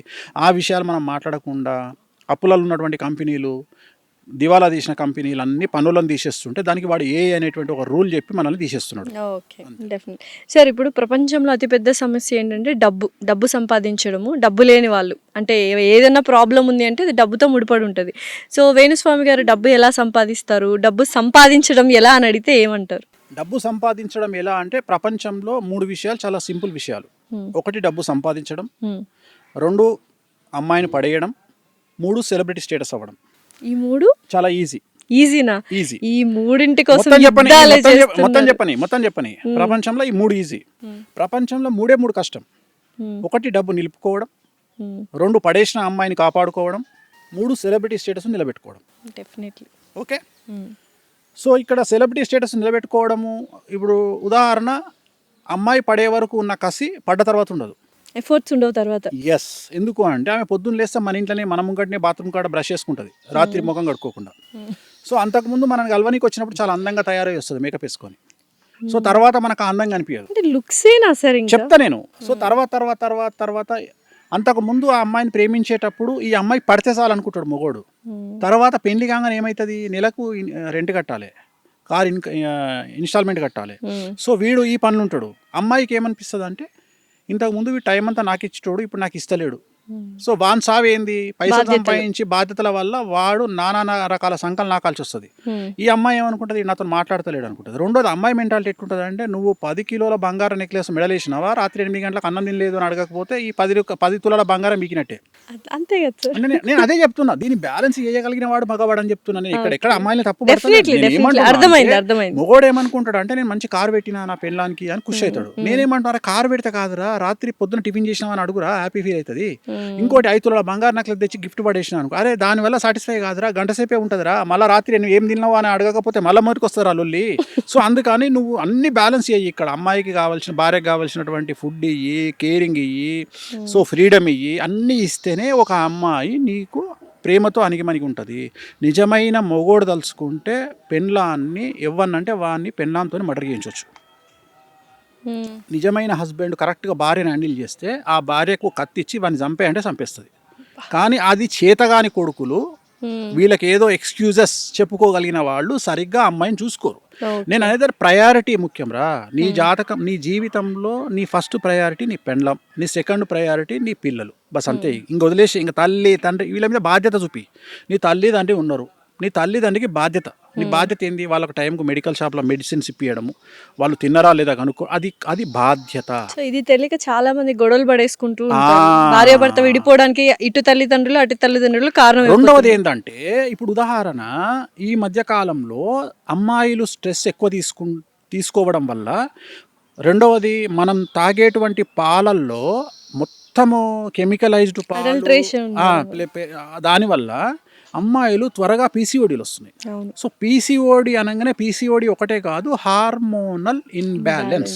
సో ఆల్మోస్ట్ ఆల్ 100 మంది అమ్మాయిలను తీసుకుంటే 90 మంది అమ్మాయిలకు మూతి మీద మీసాలు వస్తున్నాయి. సో ఎందుకు అంటే హార్మోనల్ ఇన్బ్యాలెన్స్. దీన్ని అర్థం చేసుకోగలిగిన శక్తి మగవాళ్ళ దగ్గర లేదు.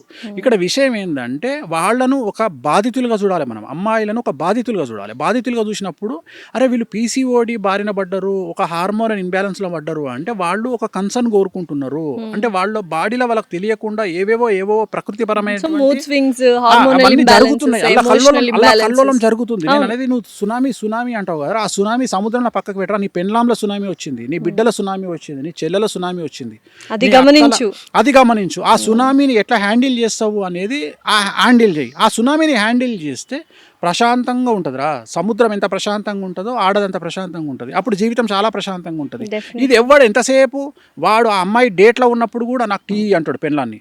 అరే అమ్మాయి డేట్లో ఉన్నప్పుడు 4 రోజులు పాతకాలంలో మనం సెలవిచ్చినాం, ఇప్పుడు ఇస్తలేం రా. ఆమె పొద్దున్న లేస్తే ఆమె తయారయ్యి, ఉదాహరణ ఒక జీన్స్ ప్యాంట్ వేసుకునే అమ్మాయి తను డేట్లో ఉన్నప్పుడు ఆ డ్రెస్ వేసుకొని బయటికి పోయి జాబ్ చేయాలి అంటే ఎంత డిస్కంఫర్ట్గా ఫీల్ అవుతుంది. ఒక ఎయిర్ హోస్టెస్, ఒక మంచి పొజిషన్లో ఉండే ఒక అమ్మాయి, ఒక హీరోయిన్, డ్యాన్స్ చేయాల్సిన హీరోయిన్ డేట్లో ఉండి డ్యాన్స్ చేస్తుంది. లేదు ఒక యాంకరు 18 గంటలు నిలబడి 5 ఎపిసోడ్లు చేయాల్సిన యాంకరు డేట్లో ఉండి అడ్డగోలుగా నీళ్లు గారినట్టు బ్లీడింగ్ అవుతుంటే ఆ అమ్మాయి ఆడ నిలబడి చేయాలి అంటే, అరే నీకు దెబ్బ తగిలి, నీకు ఒక చిన్న బొటనైలకు దెబ్బ తగిలి గిలగిల కొట్టుకొని 3 పల్టీలు కొడతావు, గాడిది కొడక ఆ అమ్మాయి బ్లీడింగ్తోనే ఆడ కష్టపడుతుంది. నువ్వు ఆమెను కంపేర్ చేసి ఆమె గురించి తెలుసుకోలేనటువంటి మూర్ఖమ్ముండా కొడుకువి. నువ్వు నీ తప్పు పెట్టుకొని నువ్వు అమ్మాయిలను తిడితే లాభమేముంది? నీ దగ్గర తప్పు. మూడ్ స్వింగ్స్ వచ్చినా కూడా దాన్ని కూడా అవహేళన చేస్తున్నారు. నేను అదే చెప్తున్నా, అది అర్థం చేసుకోవాలి. ఇప్పుడు తిట్టంగానే ఎందుకు తిట్టింది? Simple logic. ఓకే, పీరియడ్స్ లో ఉందా లేదా? ఇప్పుడు అంత దూరం ఎందుకు పోతున్నావు? నా బిడ్డ దగ్గర నుండి పోతుంటే అది ఏదైనా మాట్లాడంగానే డైరెక్ట్ రివాల్వర్ పెడుతుంది. అంటే టపాక్ మన ఒక మాట అంటుంది, అనగా నాకు అర్థమైపోయింది, ఏంది తల్లి అంట అనగానే అర్థమైపోతుంది ఇక నాకు. నేను అనుకుంటా డేట్ ఎప్పుడు అంటాను, చూసి ఎల్లుండి అంటది. ఎల్లుండి అంటే 2 రోజుల ముందే దుకాణం పెట్టింది అని ఇక మళ్ళీ దాన్ని దిక్కుపోకుండా ప్రశాంతంగా ఉండి అది ఏమన్నా అర్థం చేసుకుంటాం. అంటే ఇది ఎవరు అర్థం చేసుకోవాలి? మగవాళ్ళు అర్థం చేసుకోవాలి. ఇది అర్థం చేసుకోకుండా దానికి ఇగో అని పేరు పెట్టి, జెలస్ అని పేరు పెట్టి, ఇలా చేతిలో రిమోట్ ఉంటుంది, డేట్లో ఉంది, చేతిలో టీవీ రిమోట్ ఉన్నప్పుడు ఆమెకు నచ్చిన టీవీ చూడదు, ఇంకేమో చేస్తుంది. వీడేం చేస్తాడు? ఆమె చేతిలోకించి రిమోట్ గుంజుకొని, వీడు పెద్ద పీకుడు కానీ లెక్క, లోకల్ ఎమ్మెల్యే లెక్క వీడు న్యూస్ పెట్టుకొని ఉంటాడు. ఏం బిక్తావు న్యూస్ చూసి? న్యూస్ చూసి అసలు ఏం పని ఉంది? ఫోన్లో ఏమైనా చక్కగా న్యూస్ వస్తుందో అది కూడా వస్తుంది. నాకు రిమోట్ ఇవ్వని గొడవ పెట్టుకుంటాడు. నేనేమంటున్నాను, అరే నీ అమ్మ 4 రోజులు ఆ రిమోట్ ఇడిచిపెట్టి ఏదైనా పోయి సావు రాదురా. ఆ రిమోట్ ఇడిచిపెట్టి ఆ 4 రోజులు నీ సెల్ ఫోన్ ఆన్ చేసుకో, నీ పని నువ్వు చేసుకో. సో నేను చెప్పేది చేసుకోండి. ఆ డేస్ లో కౌన్సిలింగ్ నేను నా జనాలకు, నాకు వ్యక్తిగతంగా కూర్చున్న వాళ్ళకు నేను ఇచ్చే కౌన్సిలింగ్ ఇప్పుడు కూడా చాలా మంది తెలుసుకుంటారు ఇది చూసి అంత. సో ఇది నేను అందుకని నేను ఏమంటా అంటే, ప్రయారిటీ నీకు పెండ్లాం కోపం వద్దు, పెండ్లాం డేట్లో ఉంటే తిట్లొద్దు, కానీ మంత్లీ పెండ్లాం జీతం లెక్కించి మాత్రం నాకు 70,000 నేను ఇన్స్టాల్మెంట్ కట్టాలని. రోజు సేవలు వంట వండాలి. మళ్ళీ నీకు ఇప్పుడు వీడేమో పీకుడుగాడు రోజు డ్యూటీకి వేస్తాడు, ఆమెనేమో పొద్దున్న లేచి పోరలను స్కూల్కి పంపించాలి, జాబులు చేయాలి. ఈ ప్రపంచం అతి కష్టమైన విషయం ఏంటంటే 100 మంది పెండ్లాలను మెయింటైన్ చేయొచ్చు, కానీ ఒక బిడ్డను కొడుకును మెయింటైన్ చేసడం అంత నరకం ఇంకోటి లేదు. ఎందుకంటే మనం వాళ్ళను పెంచే విధానం అంత సెన్సిటివ్ అయిపోయింది. అంటే మన చేతుల్లో లేకుండా అయిపోయింది. చిన్నప్పుడు నన్ను మా నాన్న కొడితే మా దగ్గర తెలంగాణలో చింత బరిగెలు అంటాం. అవును, చింత ఇరిగిపోయేవి బరిగెలతో అవి. కొడితే 10-15 ఇరిగిపోయినాయి. ఇరిగిపోయాయి. నా రికార్డ్ అది. రెండోది కోదండం అంటారు. కోదండం అంటే ఏంటి తెలుసా? కాళ్ళు పైకి కట్టి తలకాయ కిందికి వదిలేస్తారు. అలా చేసేవాళ్ళ 5 సార్లు వేసిర్రు. సార్ పేరు కూడా చెప్తున్నా, రవీందర్ రెడ్డి సార్. నా సార్ పేరు రవీందర్ రెడ్డి, మీ టీచర్. నా టీచర్. ఆయన నన్ను 3-4 సార్లు కోదండం వేసిండు. సో నేను అంత అనుభవించిన.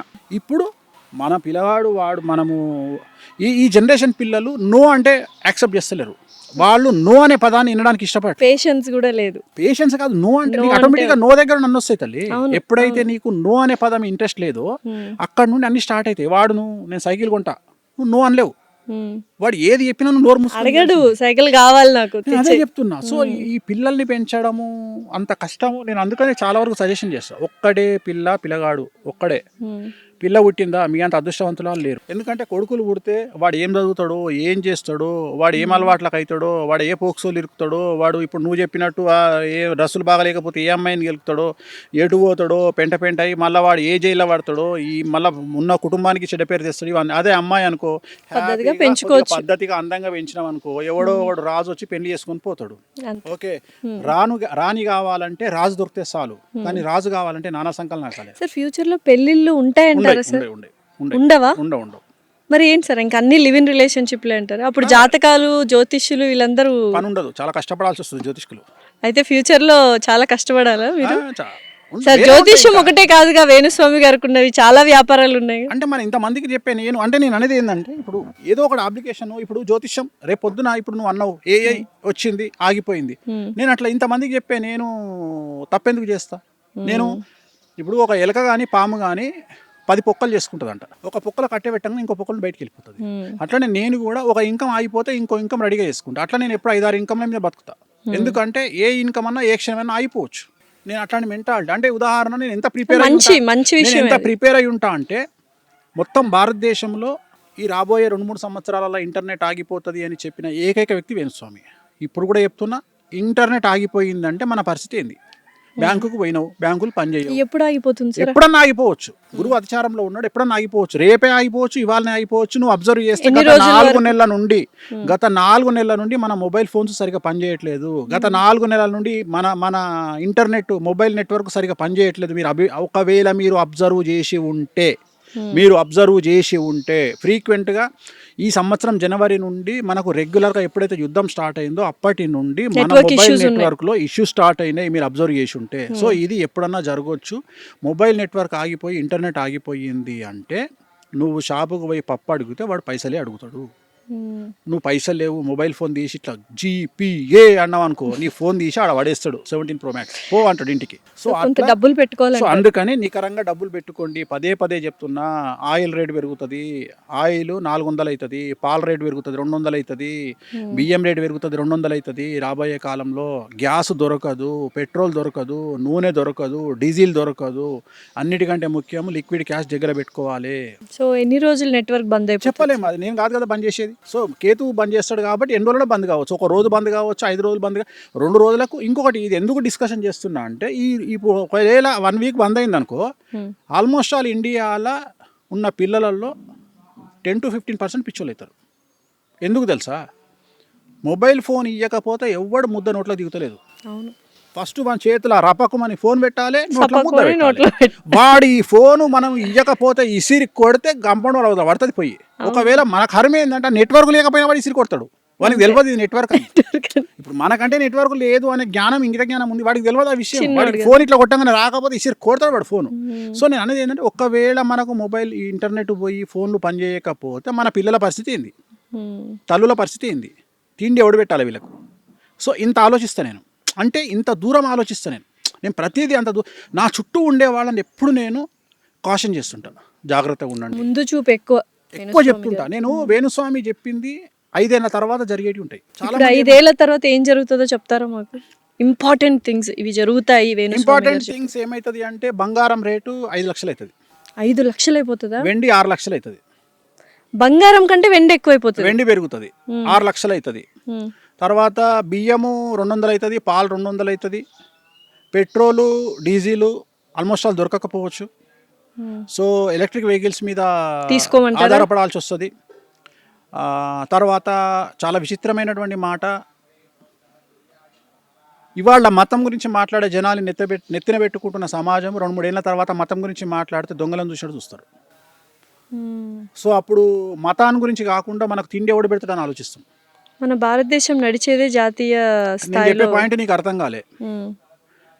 మతాన్ని పక్కన పెట్టేది 2 అంశాలు, 1 ఆకలి, 2 ప్రాణాపాయం. మ్మ్. సో అక్కడ పనిచేయవు మతం. అంటే ఉదాహరణ, నువ్వు ఆపత్కాలంలో ఉన్నావు, నీ ప్రాణం పోతుంది, సో నిన్ను ఆదుకోవడానికి ఒకడు వచ్చిండు, నీకు అంత అవసరం కదా. అవసరం కరెక్ట్. అట్లనే నీకు ఆకలి అవుతుంది, నీకు అన్నం లేదు, నీకు ఎవడో ఒకడు వచ్చి అన్నం పెడుతుండు, అప్పుడు మతం పనిచేయదు. ఆ స్టేజ్కి భారతదేశం వస్తుంది. అదేంటి సార్, ఇంకా 10 years లో వన్ ఆఫ్ ద రిచెస్ట్ ఎకానమీలో. నేను అవన్నీ మాట్లాడతలేను తల్లి, అవన్నీ నేను జాతకాలు. నేను అనేది ఏంటంటే, ఈ విశ్లేషణలు పోస్ట్ మార్టం నేను చేయ, పోస్ట్ మార్టం నాకు అనవసరం. నేను అనేది జాతకం గురించి మాట్లాడుతున్నాను. గురువు అతిచారంలోకి పోయిండు, ఏమవుతుంది అంటే మాట్లాడుతున్నా, అంతేగాని అది ఏమవుతుంది నాకేం తెలుసు. నేను అనేది ఇప్పుడు ఏమవుతుంది నాకు. సో జాగ్రత్తగా ఉండమని హెచ్చరిస్తున్నారు నేను ఒకటే భారతీయులందరినీ. చెప్తున్నా, భారతీయులందరినీ పక్కన పెడితే నన్ను నమ్మేటోళ్ళను, నన్ను తిట్టేవాడు ఎలాగో తిడతాడు. నన్ను నమ్మే వాళ్ళకి చెప్పదలుచుకున్న పాయింట్ ఏంటంటే, ఎప్పుడు సంవత్సరానికి సరిపడా ధనాన్ని దగ్గర పెట్టుకోండి. మీ దగ్గర యూపీఐలు ఉండనియండి, గూగుల్ పేలు ఉండనియండి, Cash పెట్టుకోండి అంటున్నారు. మీ అకౌంట్లలో 100 కోట్లు ఉండనియండి అనవసరము, 100 కోట్లు ఉండనియండి అనవసరము. మీ చేతిలో నికరాన్ని డబ్బును దగ్గర పెట్టుకోండి, లిక్విడ్ క్యాష్. ఖచ్చితంగా సంవత్సరానికి సరిపడా లిక్విడ్ క్యాష్ని దగ్గర పెట్టుకోండి. అలాగే సంవత్సరానికి సరిపడా నిత్యావసర వస్తువులను రెగ్యులర్గా మెయింటైన్ చేయండి. బియ్యము, పప్పులు, ఉప్పులు, నూనె, ఇవన్నీ రెగ్యులర్గా మెయింటైన్ చేయండి. సో సాధ్యమైనంత వరకు సోలార్ వైపు మళ్ళీ ప్రయత్నం చేయండి, ఎలక్ట్రిక్ వెహికల్స్ తీసుకునే ప్రయత్నం చేయండి. సో కంపల్సరీ చాలా మంది ఇవి పాటిస్తారు. అండ్ మంచి విషయాలే చెప్పారు యాక్చువల్గా చెప్పాలంటే. ఎలక్ట్రిక్ వెహికల్స్ కావచ్చు, డబ్బు దగ్గర పెట్టుకోవడం కావచ్చు, ఇవన్నీ. సార్ స్విమ్మింగ్ అంటే ఇష్టం అన్నారు కదా, ఏంటి 4-5 గంటలు అలాగా తేలిపోయి ఒక ఆసనం వేసి ఉండిపోతారంటే స్విమ్మింగ్ పూల్లో? అంటే మాకు ఇది మా పూజలలో, వామాచారంలో కొన్ని పూజలు ఉంటాయి. ఆ పూజలకు ఏంటంటే మేము ఏ వ్యక్తికైతే మంచి జరగాలని చెప్తామో, అంటే వామాచారంలో చెడు చేయొచ్చు, మంచి చేయొచ్చు. అప్పుడు అది చెడు చేస్తే అది బ్లాక్ మ్యాజిక్ అయిపోతుంది, చేతబడి అయిపోతుంది కదా సార్. చేతబడి అంటే దాని ఉద్దేశం ఏంటంటే, చేతబడి అనేది తప్పు, దాని పదం తప్పు. చేతబడి అంటే జనరల్గా మనకు చేతబడి అనేది దట్ ఈస్ ఏ క్రియేచర్. అంటే అది నిజంగా చేయగలిగిన వాళ్ళు ఇప్పుడు లేరు. జనరల్గా మనకు చేతబడులు జరుగుతున్నాయని చేతబడి, బాణామతి అనేది చేసేవాళ్ళు లేరు. సో మన దగ్గర ఉన్నది సత్కాలు పెట్టేవాళ్ళు ఉన్నారు. సత్కాలు పెట్టేవాళ్ళు అంటే ఉదాహరణ నువ్వు చూస్తుంటావు, 3 రోడ్ల కూడలిలో కొబ్బరికాయ, నిమ్మకాయలు, గుడ్లు, ఇవి సత్కా అంటారు వీటిని. జనరల్గా మనకు జరిగిన మన చెడును తీసేసి అక్కడ పెడతారు, దాని నుంచి ఎవరు దాటితే వాళ్ళకి అది అంటుకుంటుంది. సో నేను అవి తీసేయడంలో నెంబర్ 1. సో అలాంటివి నేను చేతబడి, బాణామతి చేసినా నేను తీయగలుగుతాను. నేను ప్రయోగాలు, ఎనీ ప్రయోగం, నీకు తెలిసిన ప్రయోగము, నువ్వు చేతబడి బాణామతి అన్నావు కదా, కాదు, మార్జాల తంతు అంటే పిల్లితో చేతబడి చేస్తారు, ప్రయోగం నాట్ చేతబడి, ప్రయోగం. మూషిక తంతు ఎలుకతో చేస్తారు, పక్షి తంతు పక్షితో చేస్తారు, యాపిల్తో చేస్తారు. ఇదంతా చెడే, చాలా వరకు చెడి. ఎక్కువ ఇది బాగా నార్త్ ఇండియా, మనం కలకత్తాలో చూస్తాం. మందు పెట్టడం అంటుంటారు, మందు పెడతారు జనరల్గా. మందు పెట్టడం, నథింగ్ బట్ అది కొన్ని ప్రత్యేకమైన వస్తువులతో చేసి ఒక వ్యక్తిని మనం వశీకరణ చేసుకోవాలంటే కొన్ని సాంప్రదాయాల్లో చేస్తారు. అది ఉందా సార్, ఇప్పటికి రన్ అవుతుందా? మందు వికటిస్తున్నాం మేము, అది మనం దాన్ని మీరు చేస్తారా? మందు వికటించేలాగా మందు తీపిస్తా. అది నిజమేనా సార్? మందు పెడతారా సార్? పాలల్లో పెడతారు, బంగులో పెడతారు, మటన్లో పెడతారు, మటన్ లివర్లో పెడతారు. ఎందుకంటే లివర్ లాగా కనిపిస్తుంది. సో మటన్ లివర్లో పెడతారు జనరల్గా. సో అందుకనే మనం ఏమంటామంటే, చికెన్ తినండి కానీ బయట మటన్ తినకండి అని చెప్తాం చాలా మందికి. సో ఈ మధ్య కాలంలో ఇంట్లో వాళ్ళే చేస్తున్నారు అని వింటున్నాం. అది ఎట్లా ఇంట్లో వాళ్ళే చేస్తారు అనేది, మరి ఇంకా అదేలా తప్పించుకుంటే బయట తినడమే బెటర్ కదా. దానికి విరుగుడు తెలిసిపోతుంది, మనిషి బక్కగా అవుతాడు, వాళ్ళ గురించి మాట్లాడుతుంటే మనల్ని అపోజ్ చేస్తాడు. ఇప్పుడు ఆ వ్యక్తి గురించి తిట్టంగానే కొట్టడానికి వస్తాడు మీదికి. అంటే వాళ్ళని ఏమన్నా అంటే వాడు తట్టుకోలేడు, అంటే వశపరుచుకోవచ్చు ఎదుటి మనిషిని అంటారు. సో ఇలాంటివి ఈ వాడినప్పుడు కక్కించడము, మోషన్లో బయట చేయడం సహజం అవన్నీ. సో అది చేస్తాము.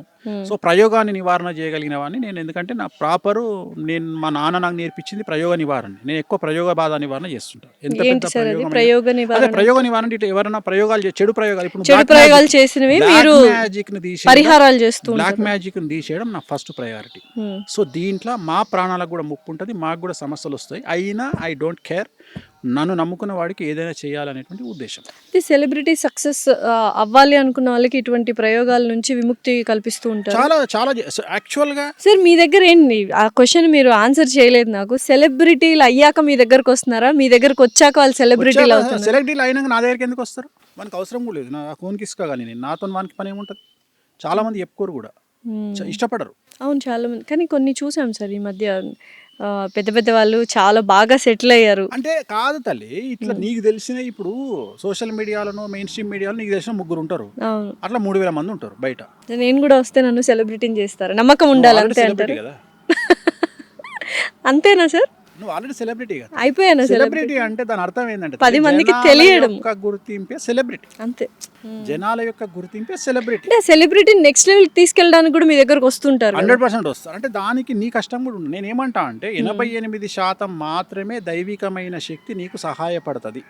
12% నీ స్వయంకృతం ఉంటుంది. నీ 12% మనం కష్టపడాలి. కష్టపడితే చాలు, 88% దేవుడు చూసుకుంటాడు.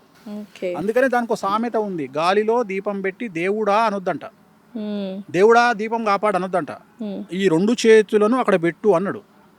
నీ ప్రయత్నం 12%, 88% గాలి కంట్రోల్ చేస్తాడు. సో ఇక్కడ కూడా అంతే, నువ్వు కంఫర్టబుల్ జోన్ దాటి బయటికి రావడమే, కష్టపడడమే నీ యొక్క ప్రయత్నం.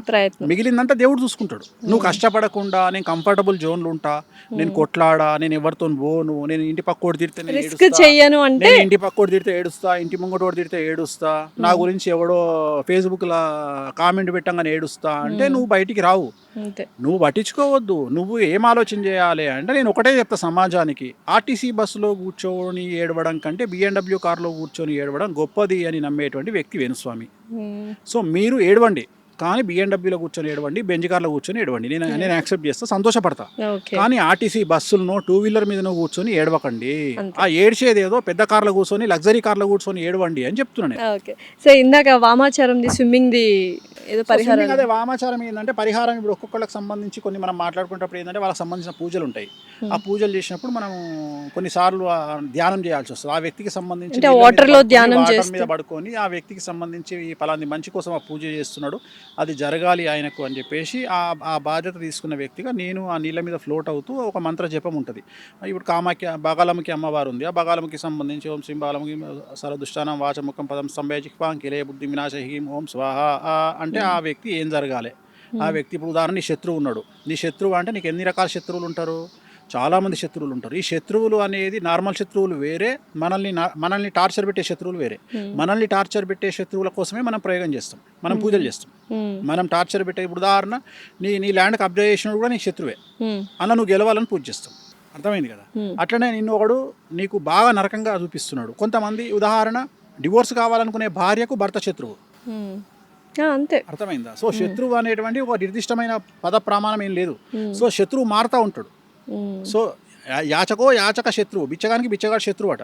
అట్లా ఏ వృత్తిలో ఉండేవాళ్ళు ఆ వృత్తిలో శత్రువులు. ఉదాహరణ బాలీవుడ్ తీసుకుంటే ప్రతి heroine almost all 90% black magic బాలీవుడ్లో జరుగుతుంది. సో నేను ఎక్కువగా రెమెడీ చేసేది బాలీవుడ్కి చేస్తాను. ఎందుకంటే బాలీవుడ్లో అసలు ఆల్మోస్ట్ ఆల్ 90% హీరోయిన్లు బ్లాక్ మ్యాజిక్ చేస్తారు. హీరోయిన్లు చేస్తారా? హీరోయిన్లకి చేస్తారు. హీరోయిన్లు అపోజిట్ హీరోయిన్లకి చేస్తారు. ఒక హీరోయిన్ ఏం చేస్తుంది అంటే ఆ హీరోయిన్ ఎదగకుండా బ్లాక్ మ్యాజిక్ చేస్తుంది. సిరీస్లే వచ్చినాయి కదా, రాజ్ 1, 2, 3 అవును, మొత్తం వాటి మీద లాస్ట్ నీళ్ళతో ప్రయోగం చేస్తారు, ఒక నీటితో ప్రయోగం చేస్తారు. సో నేను అనేది అదే చెప్తున్నా. సో బాలీవుడ్లో మొత్తం బ్లాక్ మ్యాజిక్ ఎక్కువ ఉంటుంది, విపరీతమైన బ్లాక్ మ్యాజిక్ ఉంటుంది బాలీవుడ్లో, అసలు భయంకరంగా ఉంటుంది. సో అక్కడ బ్లాక్ మ్యాజిక్ చేయించుకున్న వాళ్ళందరూ నా దగ్గరకు వస్తారు తీయించుకోవడానికి. చాలా వరకు ఏమనుకుంటారంటే వేణుస్వామి తెలుగు స్టేట్స్, నేను ఎక్కువ తెలుగు స్టేట్స్ కంటే సెలబ్రిటీలు నా దగ్గరకు వచ్చేది కర్ణాటక, తమిళనాడు, ఉత్తరప్రదేశ్ అండ్ బాంబే. సో ఇతర రాష్ట్రాల నుండి ఎక్కువగా నా దగ్గరకు వచ్చేవాళ్ళు నా దగ్గర చాలా ఎక్కువ వస్తారు. తెలుగు వాళ్ళు సెలబ్రిటీలు చాలా తక్కువ. అంటే సెలబ్రిటీలో కొంతమంది భయం ఏముంటుంది అంటే, కొంతమంది చేసే హడావిడి వల్ల వేణుస్వామి దగ్గరికి పోతే మనల్ని ఎవరైనా చూస్తాడేమో, అంటే రాంగ్ రెప్యుటేషన్ వచ్చేసింది అని భయపడుతుంటారా, బాధపడుతుంటారా ఎప్పుడైనా? అలా ఏముండదు. ఏం లేదమ్మా, నేను అసలు అదే చెప్తున్నా, నేను పట్టించుకోనవన్నీ. నేను అసలు ఇప్పుడు నేను ఒకటే నమ్ముతా. నేను ఎట్లా నమ్ముతా అంటే, ఇప్పుడు నేను ఉదాహరణ, నేను మా అమ్మను ఒక హాస్పిటల్కి తీసుకుపోతున్నా లోపలికి. మా అమ్మ కండిషన్ సీరియస్గా ఉంది, హాస్పిటల్ తీసుకుపోతున్నా.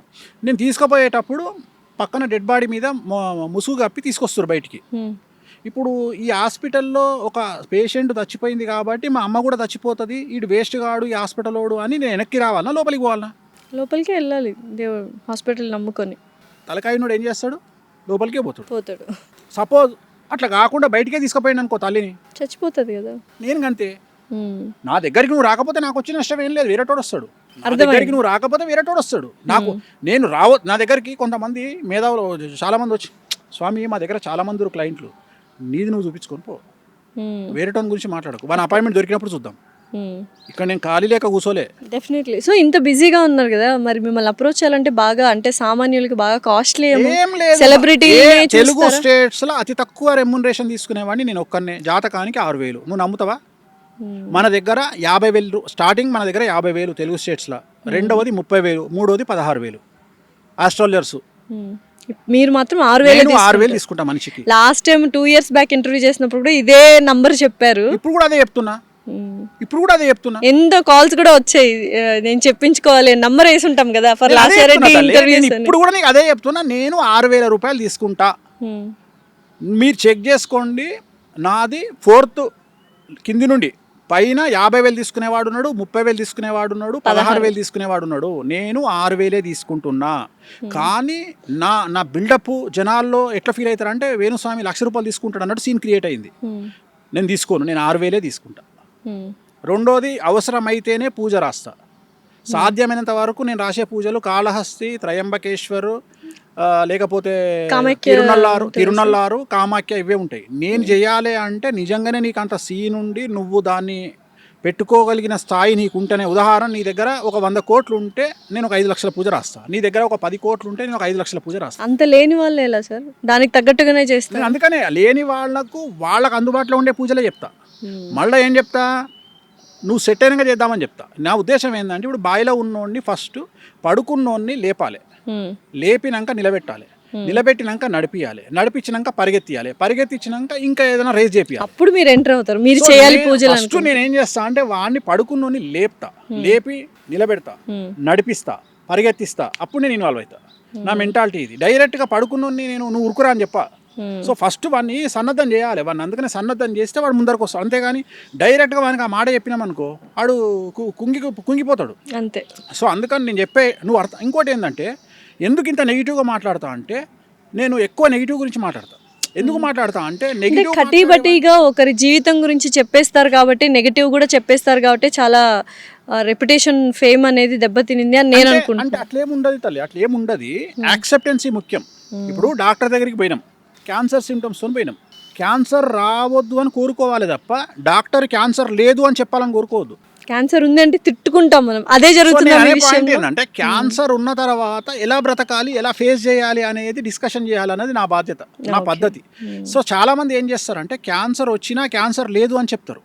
నేను ఆ టైపు కాదు. నేను సిమ్టమ్స్ని బట్టి, జాతకాన్ని బట్టి నీకు క్యాన్సర్ వస్తుంది అని చెప్తా. నేను చెప్పి దానికి సంబంధించిన రెమెడీ కూడా చేపిస్తున్నా.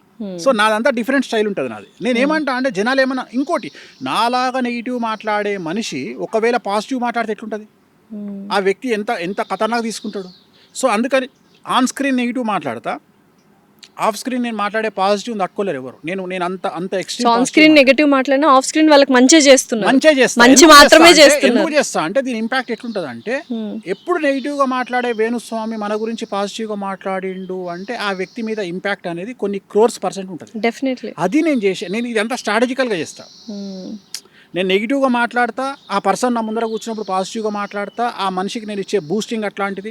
ఎందుకంటే నేను డీల్ చేసేది సెలబ్రిటీలతో డీల్ చేస్తా కాబట్టి, సెలబ్రిటీ ఒక్కడు కాదు అక్కడ, సెలబ్రిటీ మీద ఆధారపడి ఉన్న కొన్ని 100 కుటుంబాలు, డెఫినెట్లీ సెలబ్రిటీల మీద ఆధారపడి ఉన్న కొన్ని 1000 కుటుంబాలు, వాళ్ళందరినీ దృష్టిలో పెట్టుకొని నేను కౌన్సిలింగ్ ఇస్తా, వాళ్ళందరినీ దృష్టిలో పెట్టుకొని నేను పూజలు చేస్తా. సో ఇంత ఎక్స్ట్రీమ్ ఆలోచన చేయగలగాలి. సో చాలామంది బేసిక్గా నేను అదే చెప్తా. ఇప్పుడు ఒక అమ్మాయి వచ్చి నాకు నా మొగడి వల్ల కష్టమవుతుంది అనగానే, ఏం కాదు ఇంకో సంవత్సరం చూడు, మన ఇంటి పక్కడు ఏమని అనుకుంటాడు, లేకపోతే ఏమవుతుంది, ఇవన్నీ ప్రతి ఇంట్లో జరిగే, ఇది చెప్పొద్దు. ఫస్ట్ ఆ అమ్మాయిలోకి పరకాయ ప్రవేశం చెయ్యి. ఫస్ట్ ఆ అమ్మాయి ఏం కష్టం అనుభవిస్తుందో చూసి ఇది సాల్వ్ అవుతుందా కాదా. సాల్వ్ అయితే 10 ఏళ్ళు ఆపు, సాల్వ్ కాదు 10 నిమిషాల కథం చెయ్యి. నా మెంటాలిటీ అది. సాల్వ్ అవుతుంది అనుకో నేను చెప్తా, అమ్మ నీ మొగుడు మారుతాడు, వెయిట్ చేయి, 5 ఏళ్ళు వెయిట్ చేయి, 5 ఏళ్ళ తర్వాత నీకు స్వర్గమే. నీ మొగడు మారడు, డివోర్స్ తీసుకో. ఎందుకు తీసుకో? Next. నీ ఏజ్ పోతుంది, అంతే. తీసుకో. తన అలా భవిష్యత్తు కొడుకుంటూ బిడ్డ కోసం. ఉండి ఏమవుతుందమ్మా, కొడుకుంటే బిడ్డ ఉంటే ఒక్క నెలనే నీకు డిస్కంఫర్ట్ ఉంటుంది లైఫ్లో, మళ్ళీ నెల తర్వాత ఆటోమేటిక్గా మారిపోతావు. అంతే, సేమ్ కార్ డ్రైవ్ చేసినట్టే ఉంటుంది, పెద్ద కొత్తగా ఉండదు. హైదరాబాద్లో కార్ డ్రైవ్ చేస్తే చాలు, ప్రపంచం అంతా నడిపించచ్చు. తెలిసిపోతుంది. సో అట్లనే అంతే, ఒక నెల రోజులు కష్టం అవుతుంది. Okay. సో ఇవన్నీ, సో నేను అంత నాది బీ ప్రాక్టికల్. అంతే, అంటే ప్రాక్టికాలిటీ ఎక్కువ ఉంటది కాబట్టి ఎక్కువగా ప్రాక్టికల్ గా మాట్లాడే మనుషుల్ని. ఇప్పుడు కష్టపడితే సుఖం దక్కుతుంది. కష్టపడితే సుఖం ఎడ దక్కుతుంది? కష్టపడితే సుఖం దక్కుతుంది అంటే గాడిద కష్టపడుతుంది. సో మంచోడు బాగుంటాడు అంటే గుళ్ళె పూజ చేస్తాడు, కోటేశ్వరుడు కావాలి. మంచోళ్ళకే చాలా కష్టాలు నేను అదే వస్తున్నాయి కదా ఈ చెప్తున్నా తల్లి, గుళ్ళె కలియుగంలో. పూజ చేసే పంతులు మంచిగా ఉండాలి. ఎందుకంటే ఆయన రోజు పూజ చేస్తాడు కాబట్టి. మరి ఆయననే చక్కగా చూడని దేవుడు మనల్ని ఎందుకు చూస్తాడు అంటే ఇది జాతకాల మీద ఆధారపడి ఉంటుంది తప్ప గుళ్ళె పూజ చేసే పంతులు బాగుండాలని రూల్ లేదు. అట్లనే రోజు మేకను నరికేటువంటి మటన్ షాపోడు నరకానికి పోడు. డెఫినెట్లీ. సో ఇవన్నీ వాళ్ళ వృత్తులను బట్టి వాళ్ళ పనులను బట్టి వాళ్ళు చేస్తారు. ప్రపంచంలో ప్రతి మనిషికి మీతో మాట్లాడే ఒక నిమిషం టైం వస్తే మీరు వాళ్ళకి ఏం చెప్తారు? ఒకే ఒక 1 minute ప్రతి ఒక్క మనిషితో మీరు మాట్లాడగలరు అంటే ఒక్క 1 minute ఏం చెప్తారు ఆ మనిషికి? సో ప్రపంచం గురించి నేను మాట్లాడను. ఎందుకు మాట్లాడను అంటే దేశ కాలమాన పరిస్థితులు అనేవి ఉంటాయి. భారతదేశంలో కుజదోషం ఉంటుంది, అమెరికాలో కుజదోషం ఉండదు. సో భారతదేశంలో డ్రగ్స్ తీసుకుంటే తంతరు, ఆమ్స్టర్డామ్లో డ్రగ్స్ తీసుకుంటే పొగుడతారు. సో అందుకని ప్రపంచం గురించి ఒకే ఆన్సర్ ప్రపంచానికి వర్తించదు. ఓన్లీ భారతదేశం గురించే చెప్తా. డబ్బుకు మించింది ఏమీ లేదు. ప్రేమలు అనుబంధాలు మంచివి అంటే వాడు దొంగనా కొడుకుని డిసైడ్ చేయండి. వాని మీద ఒక కన్నేసి పెట్టండి, వాడు ఖచ్చితంగా ఎప్పుడో మిమ్మల్ని ముంచుతాడు. సో ప్రేమలు అనుబంధాలు మంచివి అన్నోని దగ్గరికి రానియకండి. డబ్బు మాత్రమే విలువ అన్నోని రెస్పెక్ట్ ఇవ్వండి. డబ్బుకే విలువ ఇవ్వండి. ప్రపంచంలో డబ్బును మించింది ఏమీ లేదు. విమర్శలను పట్టించుకోకండి. ఒక జీవితంలో 2 జీవితాలు అనుభవించి డెత్ బెడ్ మీద ఎవడన్నా వచ్చి నీకు ఏం కోరిక ఉంది అంటే ఏం లేదురా బాయ్ నేను చచ్చిపోయినాక దినాలు మంచిగా చెయ్యిర్రి అని చెప్పగలిగినోడే నిజమైన మనిషి. Super, thank you so much Venu Swamy గారు. ఎన్నో విషయాలు అంటే ప్రాక్టికాలిటీకి దగ్గరున్న రియాలిటీ, హార్ష్ వర్డ్స్ అయినా నిజాలు చేదుగానే ఉంటాయి అన్నట్టు చాలా నిక్కచ్చిగా మాట్లాడారు. Thank you so much. ఓం నమో వెంకటేశాయ.